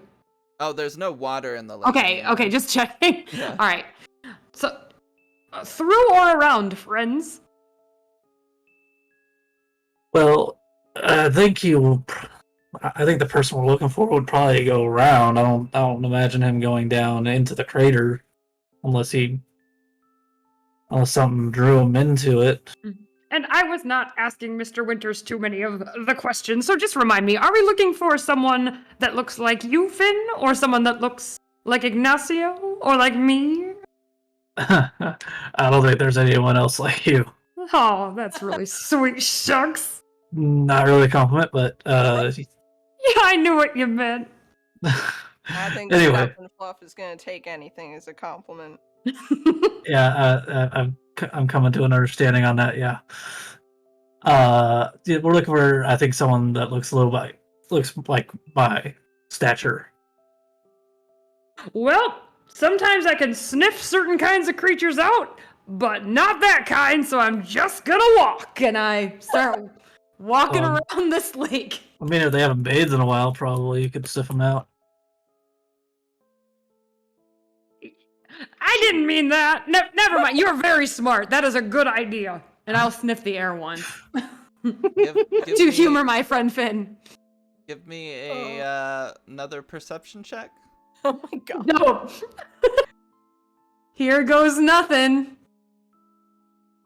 Oh That my ain't god. nothing. Very nice.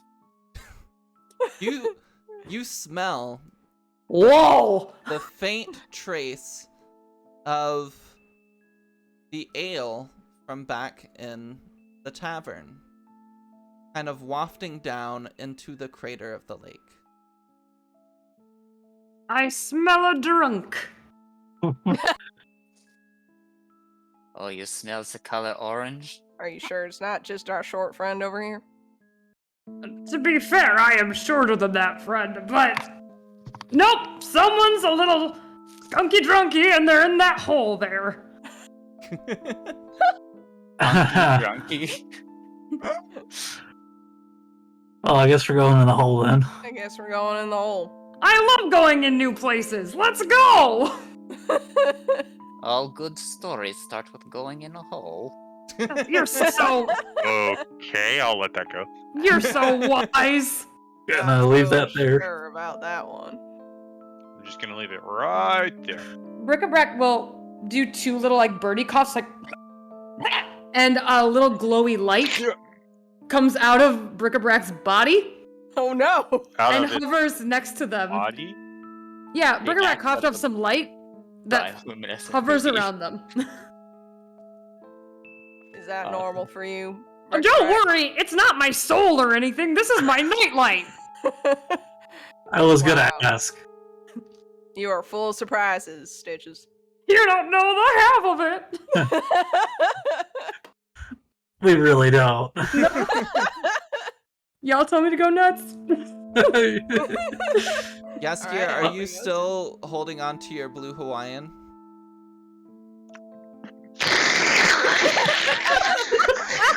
All right, Someone that answers understood that the assignment. Yes, why? question. Just curious, because I mean, you're carrying it with both hands at the moment. Oh, I foresee where this is going. Oh gosh.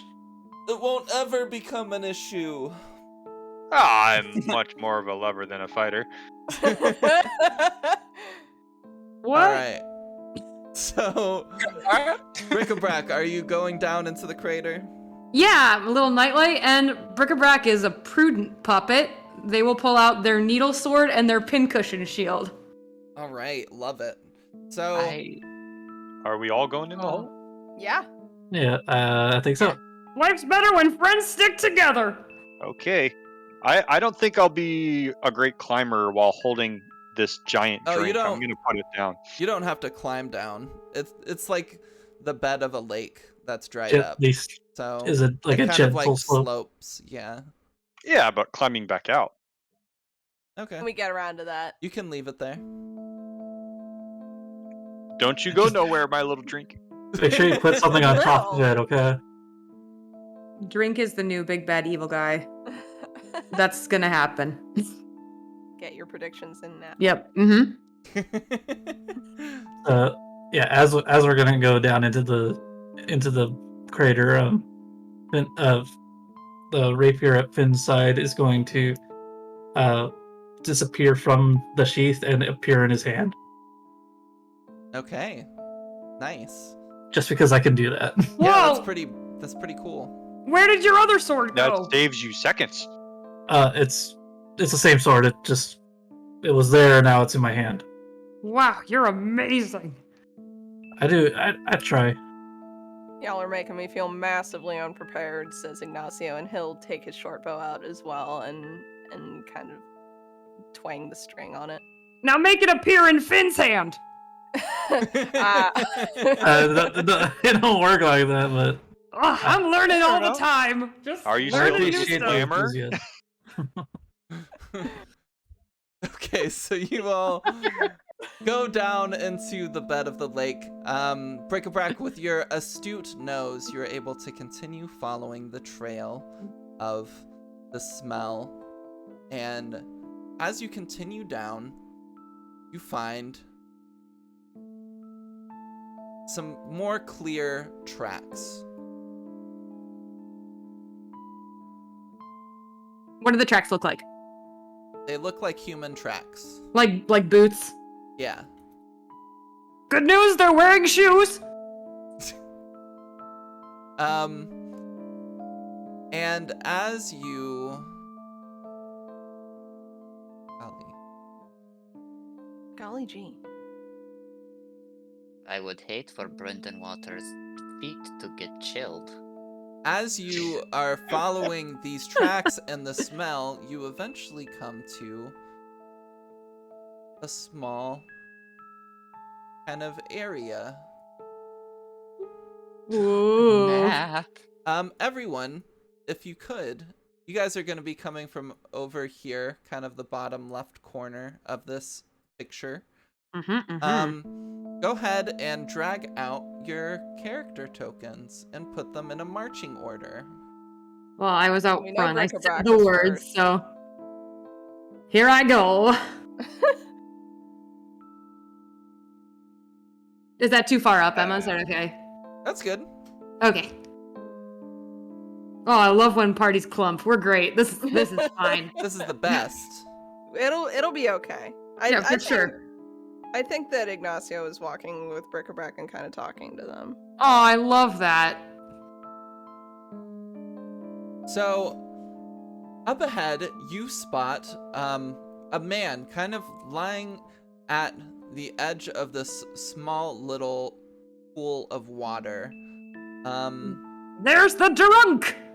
He seems to be currently unconscious. And at his feet, in the water, Oh gosh. are snakes. And If only we had a cat. Bobble, would you like to wear these ones too? Fubble only wears Dindar. I'm learning all the time. As you see all these snakes kind of crawling on the man's body and around him. What would you like to do? Are you gonna run into combat to try to save him, perhaps? I mean, do the snakes look dangerous? Yes. Okay, They're yeah. like swarms of snakes. Alright. Gang, the drunk's in trouble. I gotta get up there. I love you very much. And I will run into combat. Okay. Everybody Alright. go ahead and roll me initiative. Oh my god, they just ran in. I'll do my full movement. Since I leveled up, I get to move 30 feet now instead of 25. Yay! I've done it. Honestly, with what I I love know, this music. Oh, there it is. Oh, this is such fun music for this. wow, I'm rolling tippity top, guys. Ooh, Corey!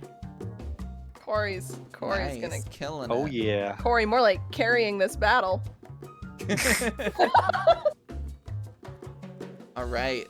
So, I'm at a fancy dinner party. bird. Change that.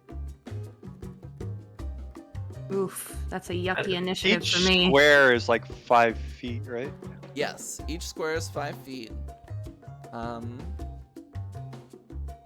You have. I think you have 25 feet of movement. Yes, you have For 25 small feet of creatures. movement. Yeah.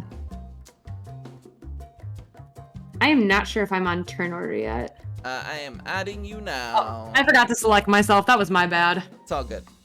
If you select yourself, and then roll initiative, it will automatically put you on the turn tracker. I love that. I will do that next time. Let's see.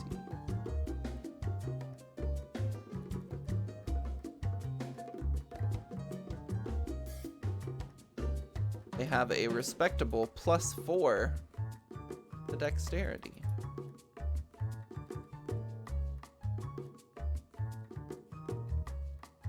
Good for them. Good for them indeed. Wow, they both rolled 11. Twinsies. Dun, dun, dun, dun, dun, dun. I just remembered I have water I can be drinking. 1, 2, 3, 4. Oh, I forgot to get my water. That's what I did. Stay hydrated. All right, so as Bric-a-brac is rushing into combat, oh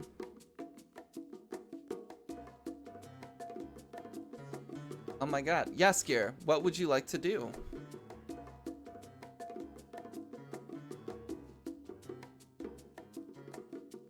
I need to figure out, well, I can move a bit, and I'm also curious as to your interpretation of what I can do with Mage Hand, because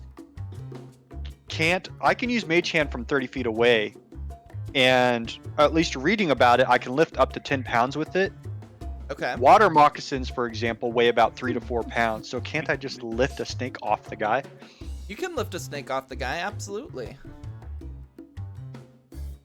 There are a few snakes on him, but you can absolutely start kind of using your mage hand to get snakes off of him to help Alright. him be safer. And you said I can move You can move 25 feet. Does diagonal each one count as 5, or is it 1 over 1 up, and then that's 10, and then 1 up, or... It's each counts as five. Each counts as 5. Yeah. Look at you go, so fast. Alright, so the bottom left, the bottom one there is within range. Yeah. If So this is kind of like a collection of snakes. Yeah, Rather than just one snake, so you'll just How start many- kind of moving them off. yeah. Roll a... Go ahead and roll like a d6 for me, just to see how many you can get off of them, like during this round. How do I do that? So you can, on the left side of your screen, there's that little toolbar. There you If go. you- D6. Yeah, you can, there you go. So you're able to start flinging off 3 snakes, and they kind of like hiss and see bric-a-brac coming, and they start focusing their attention over in that direction. Is there anything else you would like to do? So, Let's see. in a turn, you have your movement, which you've used, you have your action, which you use for Mage Hand, and you also have a bonus action. Now, bards have a fun thing called Bardic Inspiration, where you can use your bonus action to give one of your allies, like, a bonus die.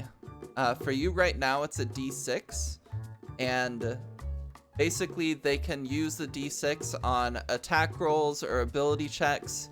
If they like miss a little bit and they just need a little bit more and they have your Bardic Inspiration die, they can roll that and add it to their roll. Okay.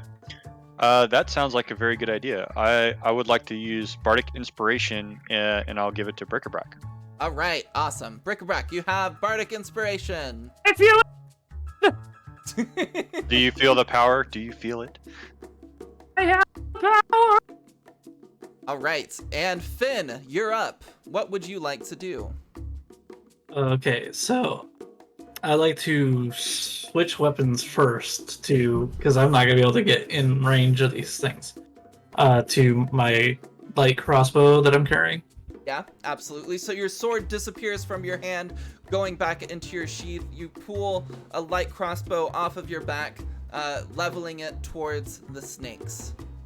So I'm gonna move. I'm gonna move my full movement to right up next to Bric-a-Brac and just fire a bolt at these things. Hell yeah, love it. So you fire into the crowd of snakes. Go ahead and roll me an attack. Ugh, that's bad. Yeah, that's not beautiful. So unfortunately, you kind of pull back the string of the crossbow and set the bolts in, but you're doing it a bit rushed as you're kind of moving forward. And as you level the crossbow and fire, the bolt wasn't quite set enough, so it flings off awkwardly and just kind of lands in a different position and doesn't really get shot accurately. But is there anything else you would like to do? Shit. Not at this moment. Okay, so now it is the snake's turn. So they see that these new people have come, and at the very least, some of them are being thrown by some invisible force off of this man, and Nice. they see these 2 people pretty close. So this group of snakes is gonna rush into here, and they're going to attack, we'll say you, Finn, because you just shot at them, even though it was a bit inaccurate. A bit. A little. So they are going to try to kind of like, they slither towards you, this large group of snakes, and begin to crawl up onto your body, trying to bite through your armor. Does a 13 hit your armor class? No. All right, so they miss. They aren't able to penetrate the boots of your armor, but some of them are working their way further up your body to areas that might not be so heavily armored. And the next set of snakes goes, moving towards Bric-a-Brac and doing the same to you. Now, Bric-a-Brac, you are much shorter, and your skin, fur, whatever you like to call it, Who's is to much say? thinner. And they try to bite through. Does a 13 hit your armor class? Bric-a-Brac raises their pincushion shield and deflects. Yeah, you start using your pincushion shield, just knocking snakes off of you, sending Watch them out, into snakes! the grass around you. It's full of javelins! Next up is Corvus, your crow, Finn. What would you like Corvus to do?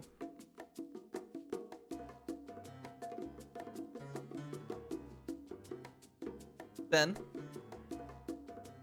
Oh, sorry. Oh, I'm completely blanked on that.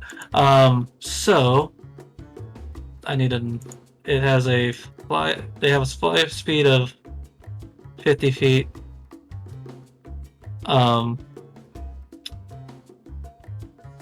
gonna have Corvus come up next to this person and just kind of inspect it. Okay, yeah. To see if they're still breathing. Give me an intelligence check for your bird. Ooh, that's not. Ooh. That's not great. Crows are supposed to be smart, but I guess Uh, we'll find out. Not according to Wizards of the Coast. Smarter than other bird. 5. He's dead. He's not breathing. I kind of hear that kind of like just doom saying in my head. I'm like, that's not dumb fucking bird. All right, Bric-a-Brac, it is your turn. All right, Bric-a-Brac's gonna go for the snake that attacked their friend, their best friend Finn, and gonna stab out with their little knitting needle sword. Oh no, it's not opening my sheet. Come now, roll 20. Don't be like that. Is it minimized off to the side? Because I hate when it does that. It was, but now it's not. I don't have another window open, so it's just roll 20 just goofing on me. Sorry, I might have to reload. I'm so sorry about the... All good, no worries. So you see, Yaskir's mage hand is throwing some snakes off of the man's body. You guys can see that tab. Yeah, I was about to mention that. There are Yeah, no we can skeletons. totally see what you're googling. Then Right. you see the snakes are attacking you. The bird flew over to the man's body and is kind of like quizzically looking at it. I'm gonna roll my bardic inspiration on this attack too, just to be safe. So Bric-a-Brac full of vigor from Yaskir's beautiful song. That's a 6. Yes, So that's a yes. 6. That's a 16 to hit. Oh, nice. So yes, somehow the welling energy of whatever. So Yaskir, what did you do to inspire? I'm dying to Bric-a-Brac? know. Yeah. Did you sing? Did you say something really encouraging? I played Stairway to Heaven Love it. on my it's not a guitar. What's this thing called? A lute. Oh, Sure, a lute. Let's go with that. wow. Electric lute. I've been inspired for a electric very lute. long time. This song goes on. All right, so you've now used your bardic inspiration die, but you Yep. successfully strike into this pit of snakes, carving deep into them. Go ahead and roll damage for me. And as Bric-a-Brac makes purchase, the entire party can see their fuzzy little body lighting up with more and more radiant energy and channels a divine smite into this snake, invigorated by having new best friends. Aw, Aw. All right, so that's the power of friendship, baby. all right, I'll just do damage on my dice. 7 plus 4 is 11 plus 2 more d8s.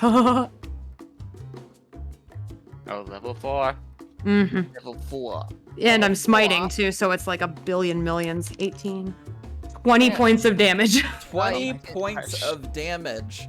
What does it Whoa. look like as you use your divine smite to strike into these snakes? So the little nightlight that's always that they coughed up is floating with them and kind of envelops their body in radiant light, and they just scream at the top of their lungs, "For Finn and for Adeline!" And they stab with all their might in their little Muppet pipe cleaner arm into the snake. I freaking love that. Okay. So both snakes aren't at that health.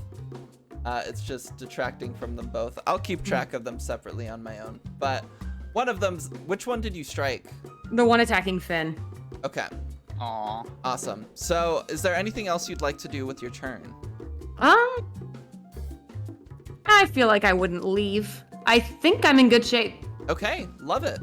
So now, Bobble, it is your turn. All right. Do I have a clear shot at the snakes from where I am? I think so, yeah. Especially like these ones. Okay. Then Bobble is gonna Eldritch Blast the snakes on Finn. Love it. Perfect. So go ahead and shoot. Oh, you did shoot. Love Did it. shoot. So you have successfully hit. What does your Eldritch Blast look like? This is the first time we're really getting to see it. Yeah, you see these purple and green sort of energies intermingle and shoot out from his hand with little sparks of gold, and they smite swarm of snakes. Love it. Go ahead and roll damage for me. 11. God dang. Okay. Love it. Perfect. That's fine. So... Oh, thank you, Moose Nordic, for subscribing. For subscribing, you can give advantage to any one player. Let me know in the chat who you'd like to give it to. But yeah, so you strike into this pile of snakes. A lot of them fly into the air and kind of start disintegrating from this energy. And yeah. That pile of snakes is looking pretty weak, while the other one's just fine. But is there anything else you'd like to do? Do you want to move forward, or do you have anything you want to do with your bonus action? Bobble will move closer. 1, 2, 3, 4, 5, over here. Okay, perfect. Next up is Ignacio. Hell yeah. I'm going to move my full 30 feet up, and then I am going to shoot an arrow from my short bow at the snakes that are attacking Bric-a-Brac. Okay, perfect. So go ahead and roll to hit. Alright, do I need to declare my advantage ahead of time, or can I re-roll if it's bad? You can re-roll if it's bad. Okay, let's do that then. We'll see what happens. Yeah. That was a 10, so I think I will re-roll. Okay, And yeah. see if it's any better. Yeah, that's fine. Oh, fuck. no! Oh no! Anyway. So you quickly move to this side of like this area, drawing back your bowstring and getting ready to fire at these snakes. You feel like you're lining up a pretty good shot when all of a sudden you feel your backpack once again start to tear. Or you feel your backpack start to like shift. And then you hear a ripping noise as suddenly this pile of bones jumps out of your bag, carrying a short blade. Ignacio's like, ah, fuck! We'll use this one for now. Right. Oh my god, look at this cute little guy! And you have drawn the Knight card. You gain the service of a 4th level fighter, and it serves you loyally to the death. Oh my god. Look at this little guy. Don't worry, I'll protect you. And You don't have to. it's gonna rush forward. Alright, there he goes. It goes after the same snakes. Bric-a-brac, you see this unholy entity of of fucking bones just kind of right up next to you and start slashing down at these snakes. I don't have stats for this thing right now, so I'm just kind of gonna guess at it. Yeah, +5 sounds good. Oh, hey, that's a hit. It has a short sword. +3. 5 points of damage to that one. So this one's currently at 25. I'll mark that on a different tracker. So it rushes forward, slashes a bit, and I'm gonna make a more official character sheet for that between sessions. But what do you think of this, Ignacio? Ignacio has for a long time kind of been jealous of the idea of people who travel in groups and has kind of wanted like a lifelong adventuring partner. This is not what he meant. He just kind of like is watching this thing and he mutters to himself, he's like, Mama was right when she said the gods have a funny way of answering prayers. Love it. Perfect. And with that, we are back up to Jaskier. Jaskier, your mage hand has thrown a lot of snakes off of this man, and now all of them have moved off of him to go and help this collective group. Suddenly, you see a rippling in the water as a giant snake curls out. Oh, Let's go. Let's go. And Uh-oh. this is +4 as well. Let me roll initiative for it really quick. That is a 17. Oh, no. that'd be high.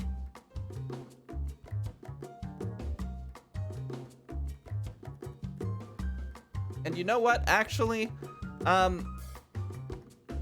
so Finn, you see Yep. this snake pop out of the water, and as you do, you see a rippling in the water from over here as well, and another snake. What are the chances? Pops out What are the of odds? there. You have drawn the void card. Something bad happens, and another Yay! snake is added to the fray. Great. This one just The rolled gods in. shit in my hands yet again. But Jaskier, you see these new snakes kind of joining the fray. What would you like to do?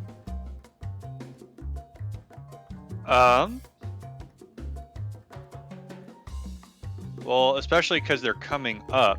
I figured the first one that came out on the northern pool. Yeah, this one.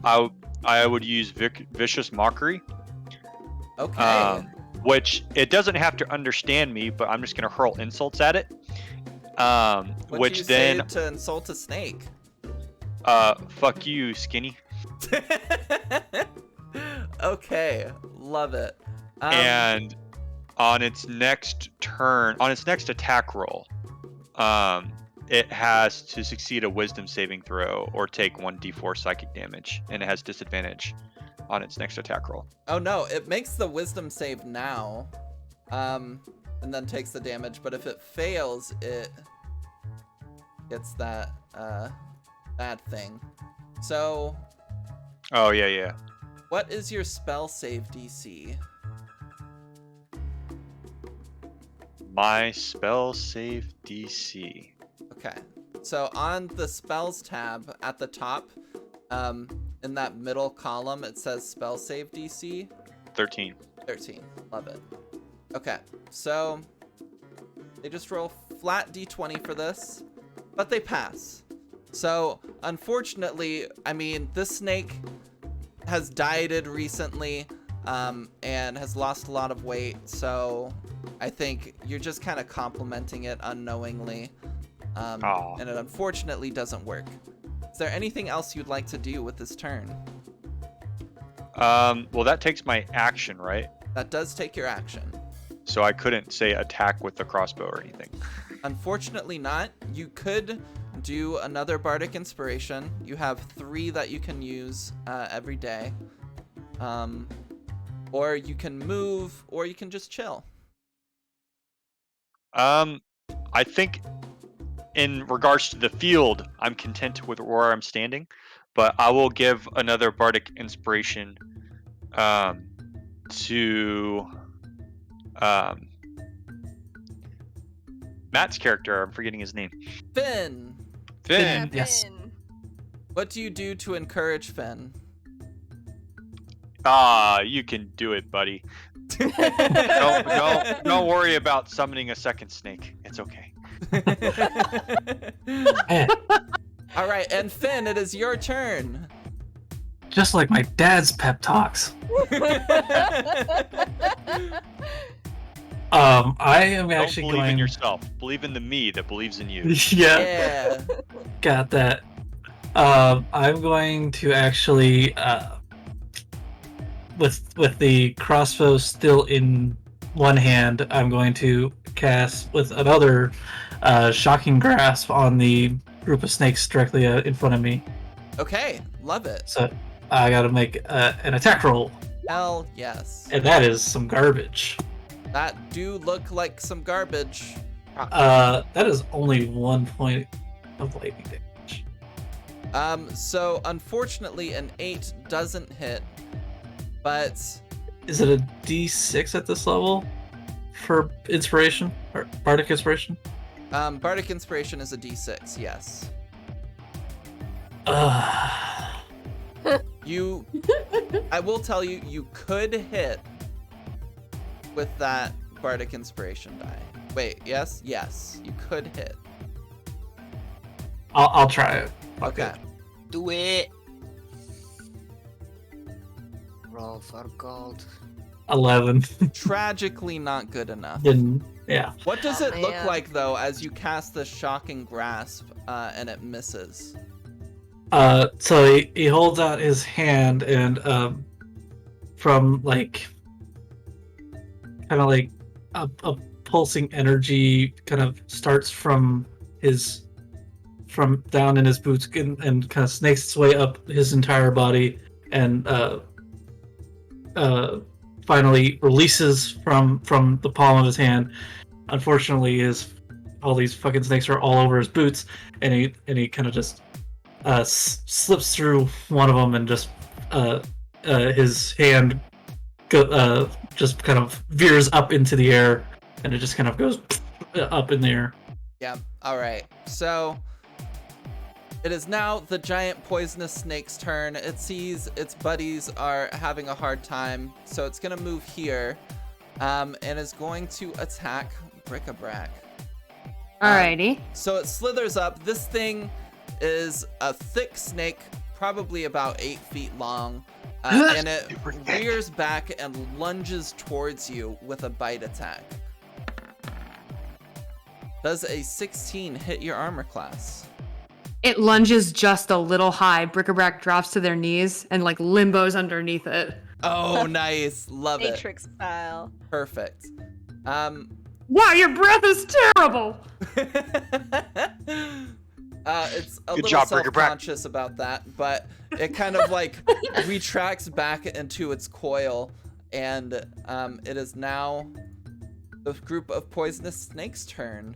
Oh, great. And it is going to also attack Bric-a-brac. Just had time to say, thanks, Finn! Wait, oh no! So a 12 also misses. You're able to keep using your pincushion shield to keep these snakes off of you successfully. As disappointing as it is for me as a GM for my monsters to keep missing. And then this last group of snakes is going to attack Finn. So Finn, after being almost electrocuted by your shocking grasp, they swarm back and try to hit you. Does a 15 hit? It would, but I'm going to cast shield. Oh, Nice. nice. So what does it look like as the shield manifests and the snakes bounce off of it?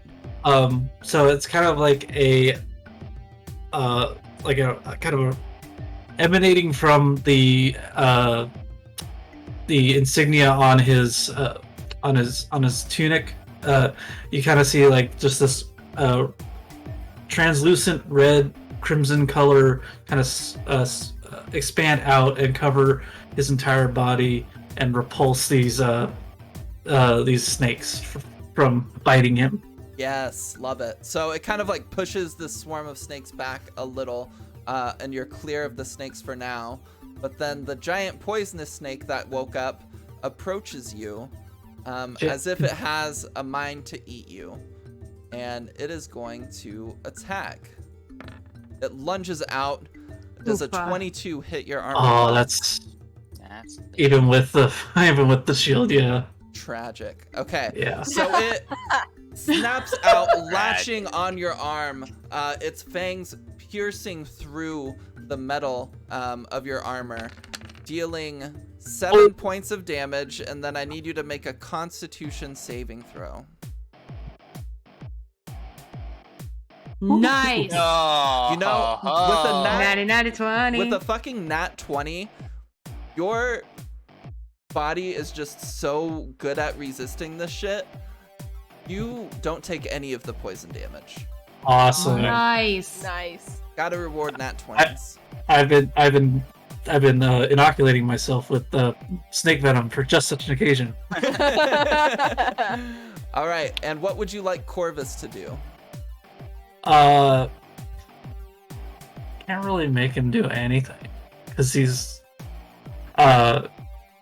can't attack. If I understand the So one of spell. the best things about familiars, Yeah. is that they can fly up, use the help action against an enemy, Mhm. and then I don't know if crows have the ability where they can just like keep flying and not provoke attack of opportunities, but even then they can still use the help action to give people advantage against a creature. Yeah, he's so it's actually gonna fly. Gosh. Sorry, hold on. I don't want him.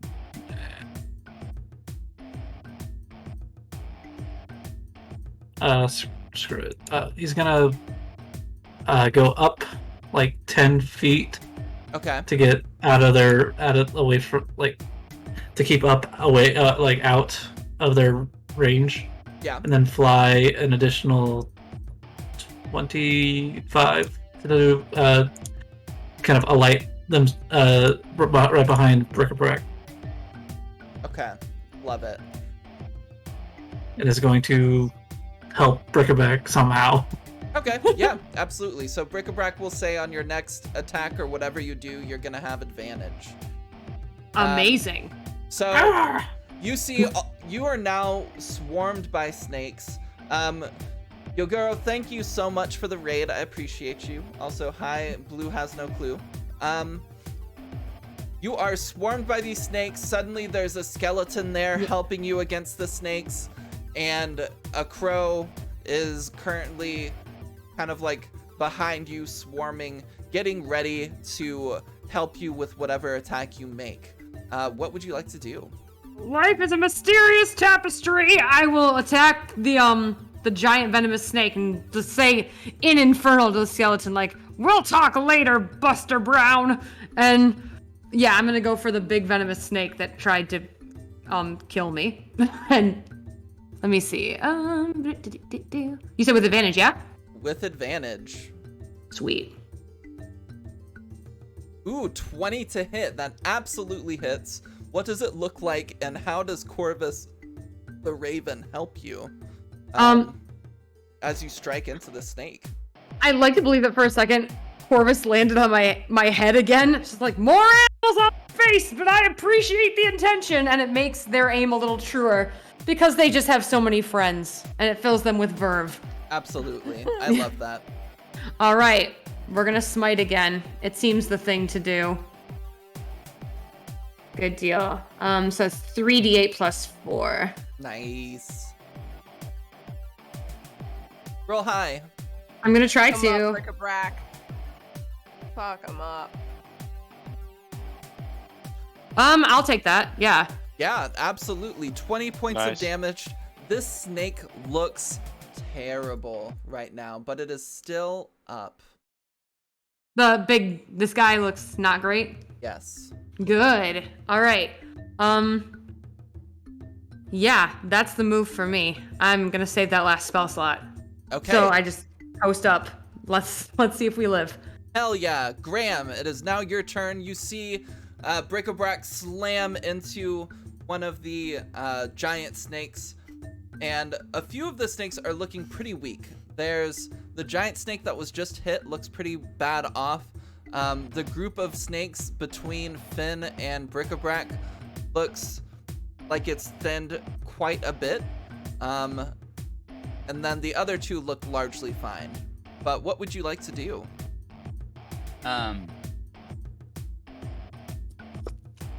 Bobble is going to attack the one in between Brick-a-Brack and Finn with another Eldritch Blast. Perfect. Go ahead and fire off that green and black energy beam.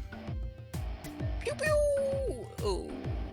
That is not good enough, unfortunately. Not good enough. Ouch. So, trying to be a little bit more careful as you're firing between two allies and there's a bird fluttering around, your shot goes a little bit high and crashes into the puddle back here. Is there anything else you would like to do with your turn? Yes, there is.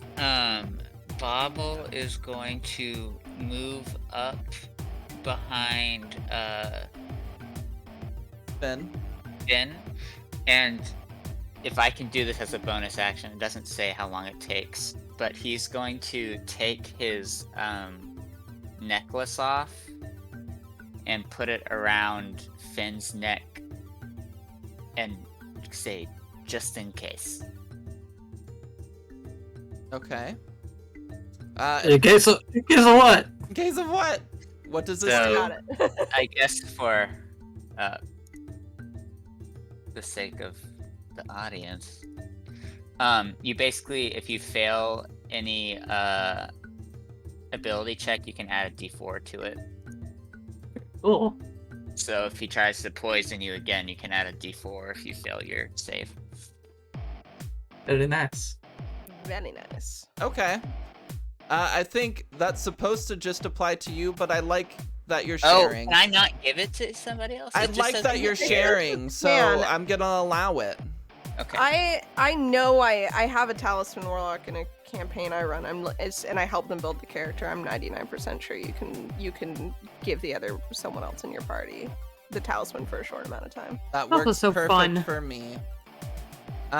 So you now have a cool necklace. And Ignacio, it's your turn. Very Hell stylish. yeah. I'm gonna shoot the same snake I was aiming for last time. I know Bones is in the way, but he's also pretty hollow, so hopefully it'll be alright. Okay.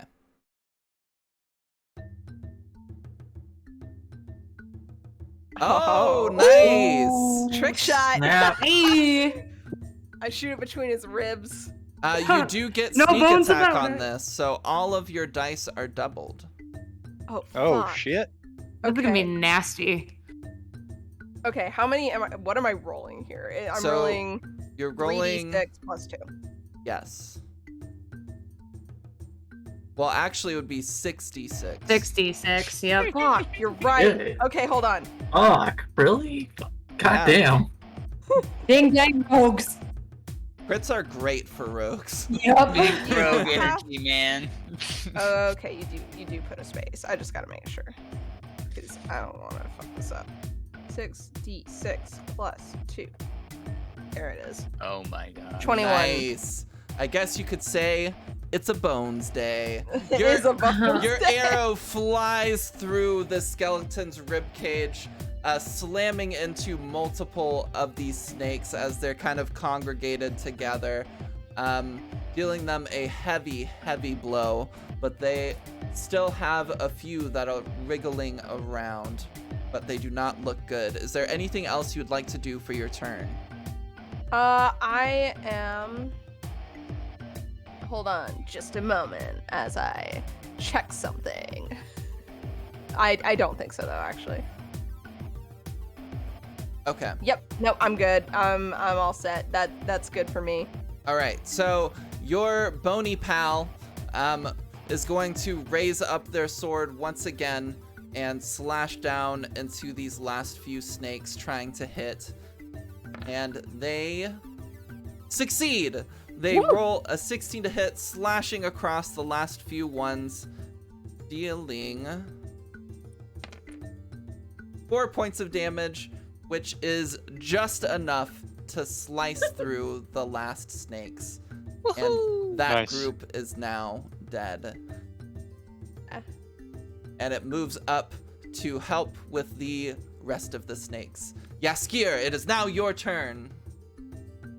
Okay.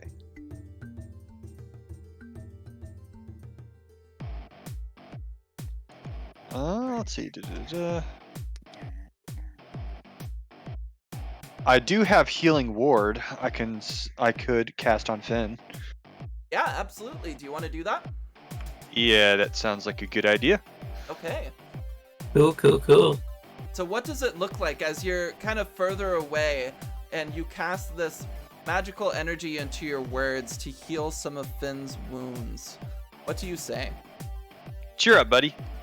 Lovely. So roll a d4 plus your charisma modifier. You got it, champ. I'm Hey, such pal. a huge fan Oh, of that's the way that's that for he's the doing. amount. Hold up. Yeah, 5 is correct. 1 sec. Oh, is it? Yes.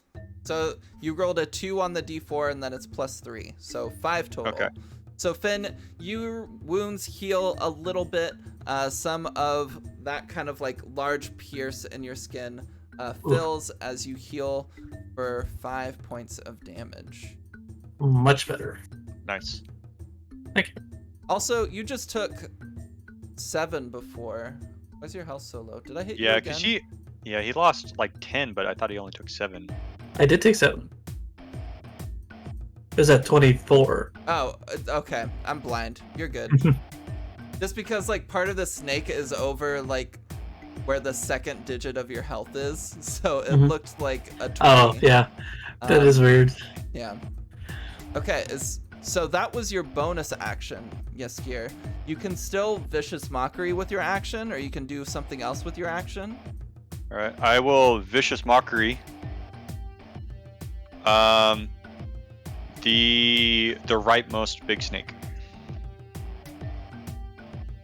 So I'm gonna call this one.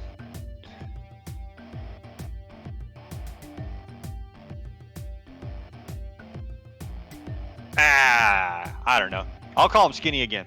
Okay, sounds good.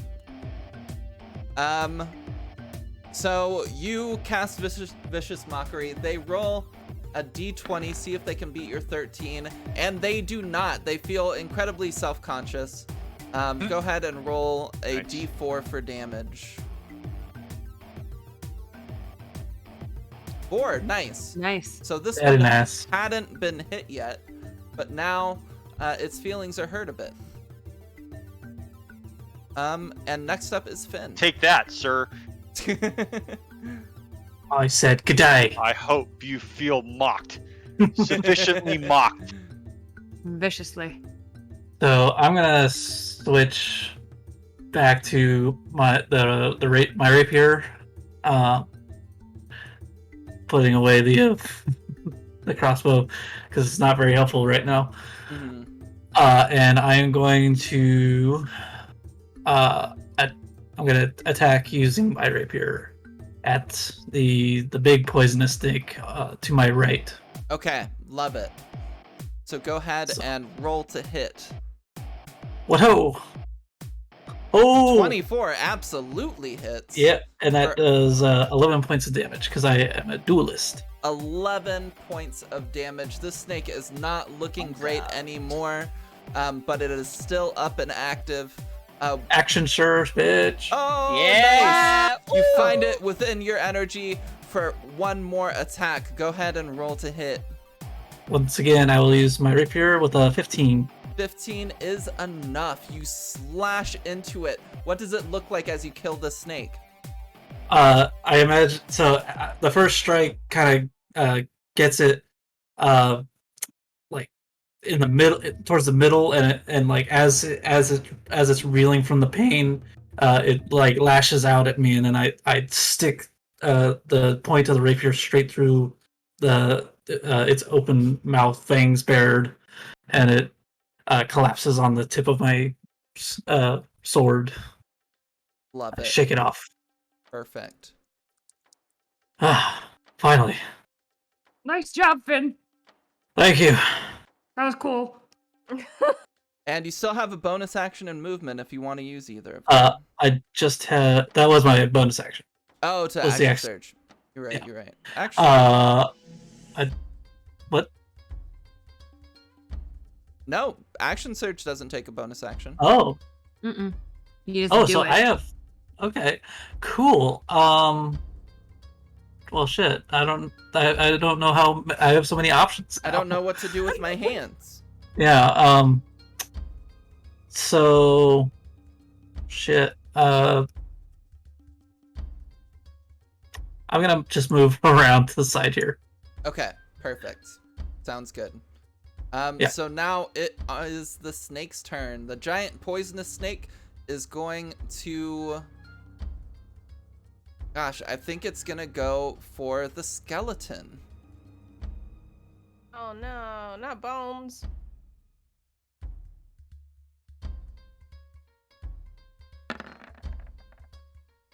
A 19 is absolutely gonna Yeesh. hit. It deals 8 points of damage to Bony Boy. I don't know what his health is. We're gonna say 25. No, we'll say 30 for right now. And then let's kind of make a con save. Roll flat d20, see how he does. 15. I think that passes. So takes 11 points total. Gotta subtract 3 more. Math. So the snake digs into the bones person's rib cage, and just with venom draining down the rib bones, cracks through some of them, and then retracts. The swarm of poisonous snakes, still trying real hard to get Bric-a-Brac, is gonna try again.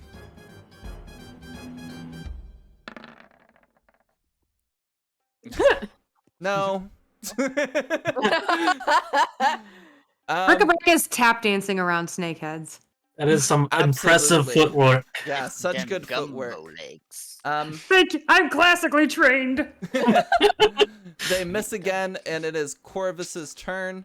Is Corvus gonna help Bric-a-Brac again, or are they gonna do something else? No, Corvus is gonna help Bric-a-Brac again. Kind of tap tap tap with its beak, with their beak on. Like a metronome. Yeah, it's helping you keep your steps in time. I fucking love it. Okay, Bric-a-Brac, it is now your turn, and you are aided by the tapping metronome I'm bird. doing that big move where like the arms are flailing and I just keep step ball changing and then I just reach out, surprise, with my sword. Okay, let's do it, Bric-a-Brac. Are you hitting the swarm of snakes or the giant snake? Probably neither, actually, given what. Oh wait, yeah, neither. But I think I'll go for the giant snake. That's the one I've been focusing down. Okay. You're dancing around, and as you go to stab, one of the smaller snakes lashes up to try to bite at your foot, and you're able to redirect it to avoid the bite, but it causes you to miss, unfortunately. Oh, Razzmatazz! And next up is Bobble. Bobble's gonna line up another Eldritch Blast against the swarm of snakes. Heck yeah, they are. Okay, so go ahead and roll to hit. Aww. Tragically, seeing Bric-a-Brac tap dancing is a bit strange and entertaining, and you aren't able to keep your entire focus on the snakes, and you miss. It splashes in the water behind you. And Ignacio, That's me. you see people are having trouble with That's these me. last few snakes, but you think you've got a clear shot. Well, I'm gonna attempt to take the shot. I'm gonna go for the giant big boy. Okay, Sure. I believe in you. Big boy time.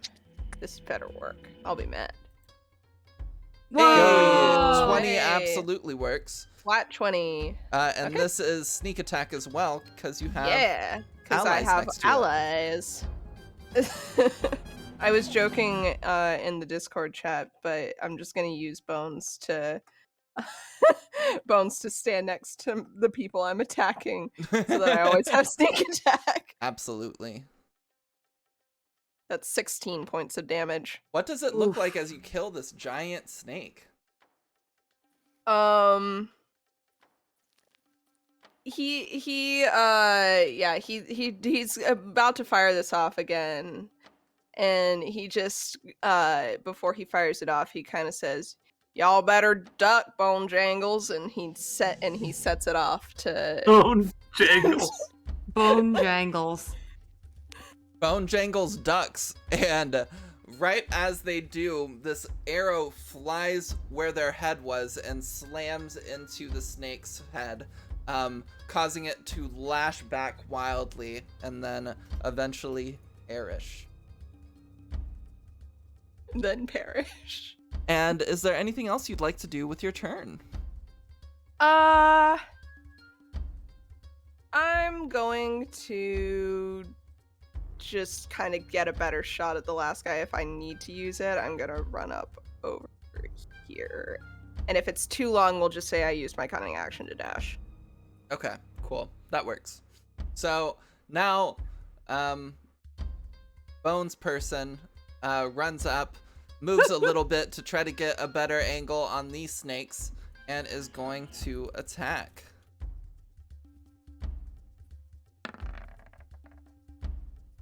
But unfortunately, there are only a few snakes left. A lot of them are right around Bric-a-Brac, who's tap dancing currently. The Bones person isn't able to get a good slash against them, and they miss. Yes, I feel like a lot's getting blamed on the tap dancing. Sorry. I'm sorry, it's just so easy to use. Yes, Kira, it is now your turn. Huzzah! Huzzah indeed. I worry about my ability to actually hit and do damage with my bow, so I figure I'll just support the team. Okay. I have one more bardic inspiration, This is true. and I'm gonna give it to Finn. Okay, Finn, you get one Cool, more cool. bardic inspiration. Yay. You have any encouraging words or a song to play?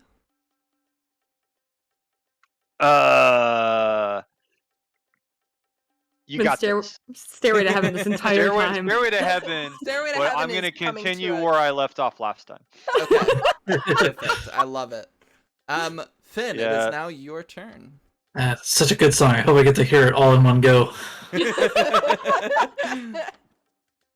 I'm going to attempt to strike this swarm of snakes with my rapier.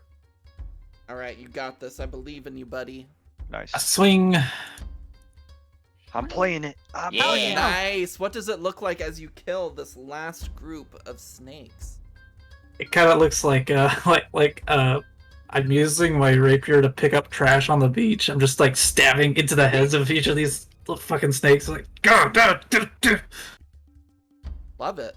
Come on. Awesome. So the snakes perish.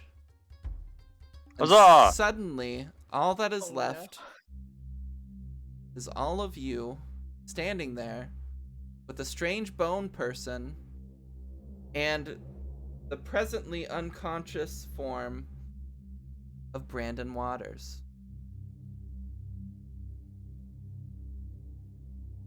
Ignacio's gonna walk up to the rest of the group because he kind of fell behind, or moved behind, and he goes up to the Bones person. And he's like, "So, you got an actual name or anything like that?"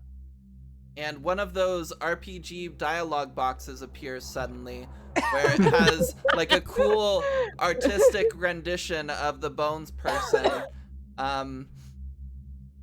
And then it has an option for you to input a name. Okay, cool. His name is now. You should not give Ignacio this power. His Boney name is now. McBones? No, it's Bone Jangles. He's gotten Nice. attached to Bone Jangles.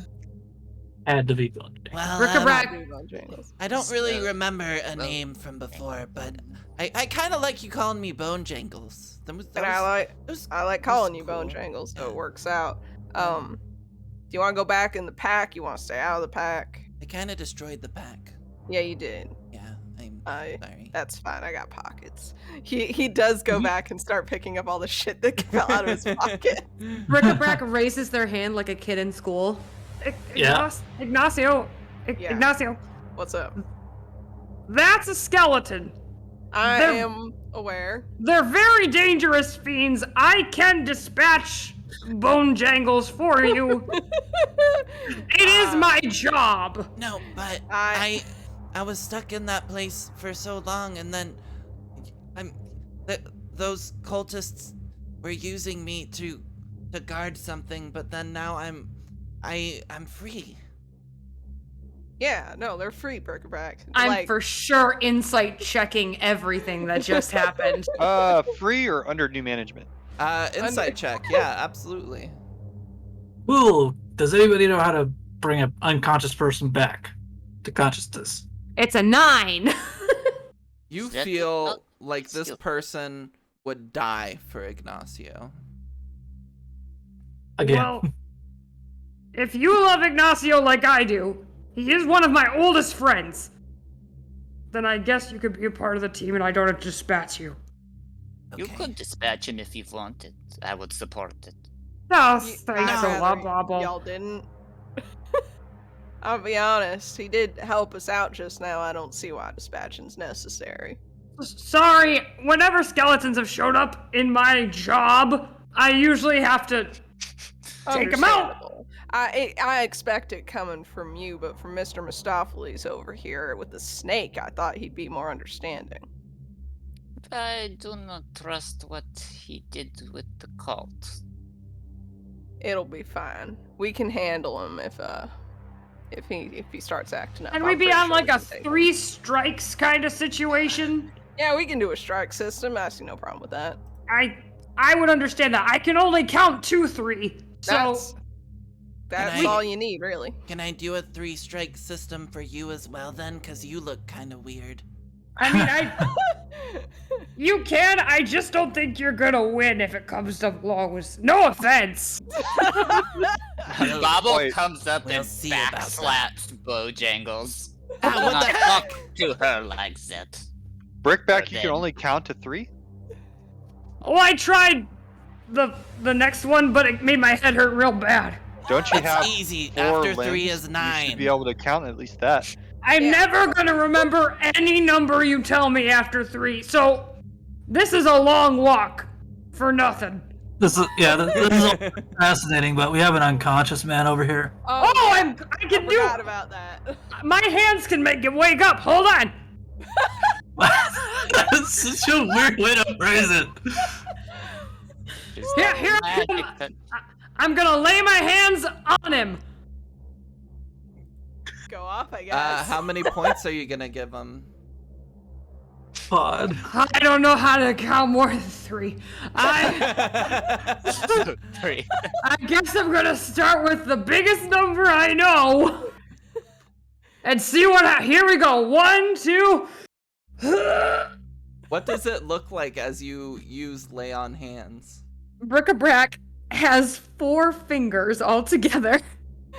So they lay 1, 2, and then a third one, like they're counting really hard, and it lights on his chest in the same spot where the light came out of Bric-a-brac. Like, I assume this is where life is on people. I don't know. All right. Good as place as any. So this light kind of channels into this person, and suddenly they begin spitting up this foam, and they turn their head and start coughing it up as they come to consciousness. Eesh. And we are going to go ahead and end our first session there. Alrighty. Brandon Waters. Brandon Waters is alive. Brandon We Waters is did it. alive. Quest succeeded. I'm so glad that Stairway to Heaven was able to help. Truly I a linchpin. hardly ever get time to practice it. The loot store would not let me play it in the store. Your fingers are bleeding. Oof. All right, That's well, rough. thank you everybody so much for coming around and playing. Thank you to my wonderful players. You all were amazing. I'm super excited to play more sessions with you, and I'm excited to add Sufi into the mix next time. Oh yeah. This was dope as fuck. I think he's gonna be a great addition to this chaos. I can't wait. I'm based just so on what excited I for him know to see- about his character. Just to see what we've all done here. I'm just excited for him to meet us. It's possible he was watching the stream. I don't know, but we'll find out. So, really quick, we're gonna do some outros. We're gonna say where you can find everybody, who everyone is. Of course, I'm Emma, also known as Emma Panada. This is my channel. We run TTRPG games here. We have this game that's going to be every other Sunday. We have a Kids on Bikes game that is alternating Sundays. We have a Avatar Legends campaign that's every other Friday. And we have a Curse of Strahd game that is every Tuesday, run by Matihi in the chat, who, of course, designed this wonderful overlay for us and is an incredible person, and I love them very much. I love this overlay so much. The overlay it's looks great. really good. But yeah, so let's also add what your favorite part of the session was. I was not expecting noises to accompany the Blue Hawaiian, but it made my life through the entirety of the session, and is partially why I allowed it to be refillable. So let's hop on over to Nina. Nina, where can we find you? Who are you? And what was your favorite part of the session? Hi, I'm Nina. I am on most social media as Nina Wolverina. I post a lot of art and stuff. I did the art for this campaign that's used in the tokens and in the avatars. That was very fun. I had a lot of fun with every character. Bric-a-brac was a wonderful challenge. I had a lot of fun. Yeah, you can find me at Nina Wolverina. I will be posting more art of my spicy boy frequently. I also wrote a book that is also available if you want to know what it's about and stuff. The information's on the Amazon page, and that link is in my bio. My favorite part of session, though, was when Bobble told Finn how to dismiss how to dismiss his familiar. I found that very charming. Absolutely. So good. Next up, Matt.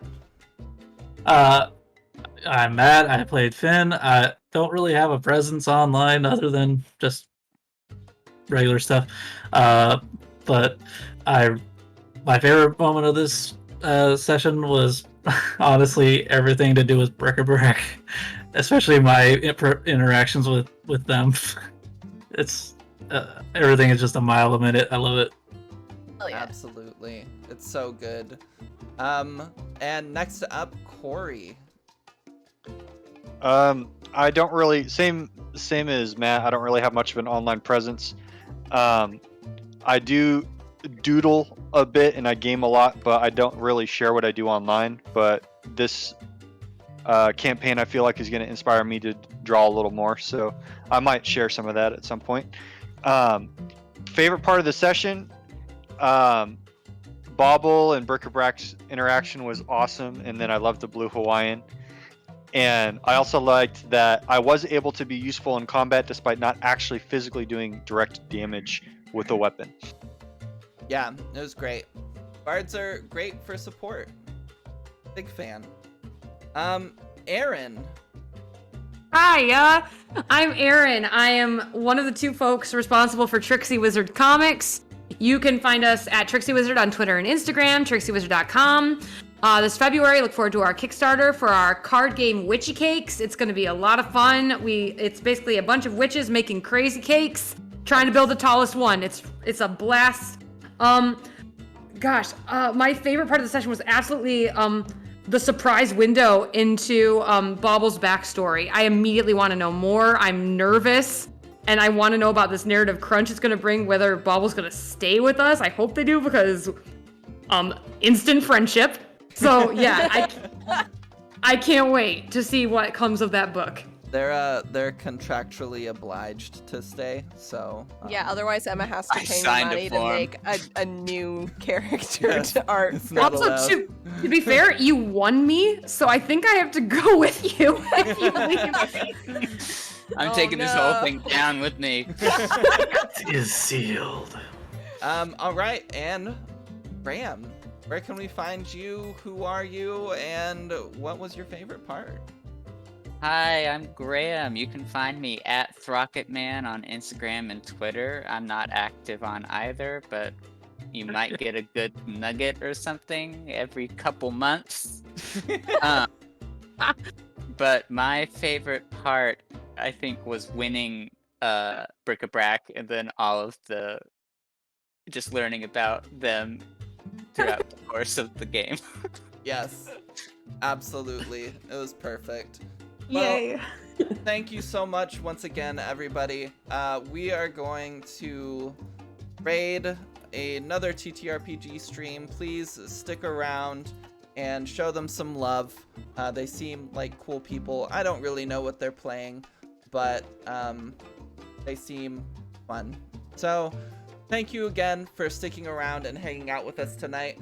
We look forward to seeing you in 2 weeks, and if you're here in the States, I hope you have a safe and good Thanksgiving, or whatever holiday you might be celebrating. And if you're not celebrating a holiday, I hope you have a great day off. But we'll see you next time. Bye! Bye. Thanks for coming. Bye.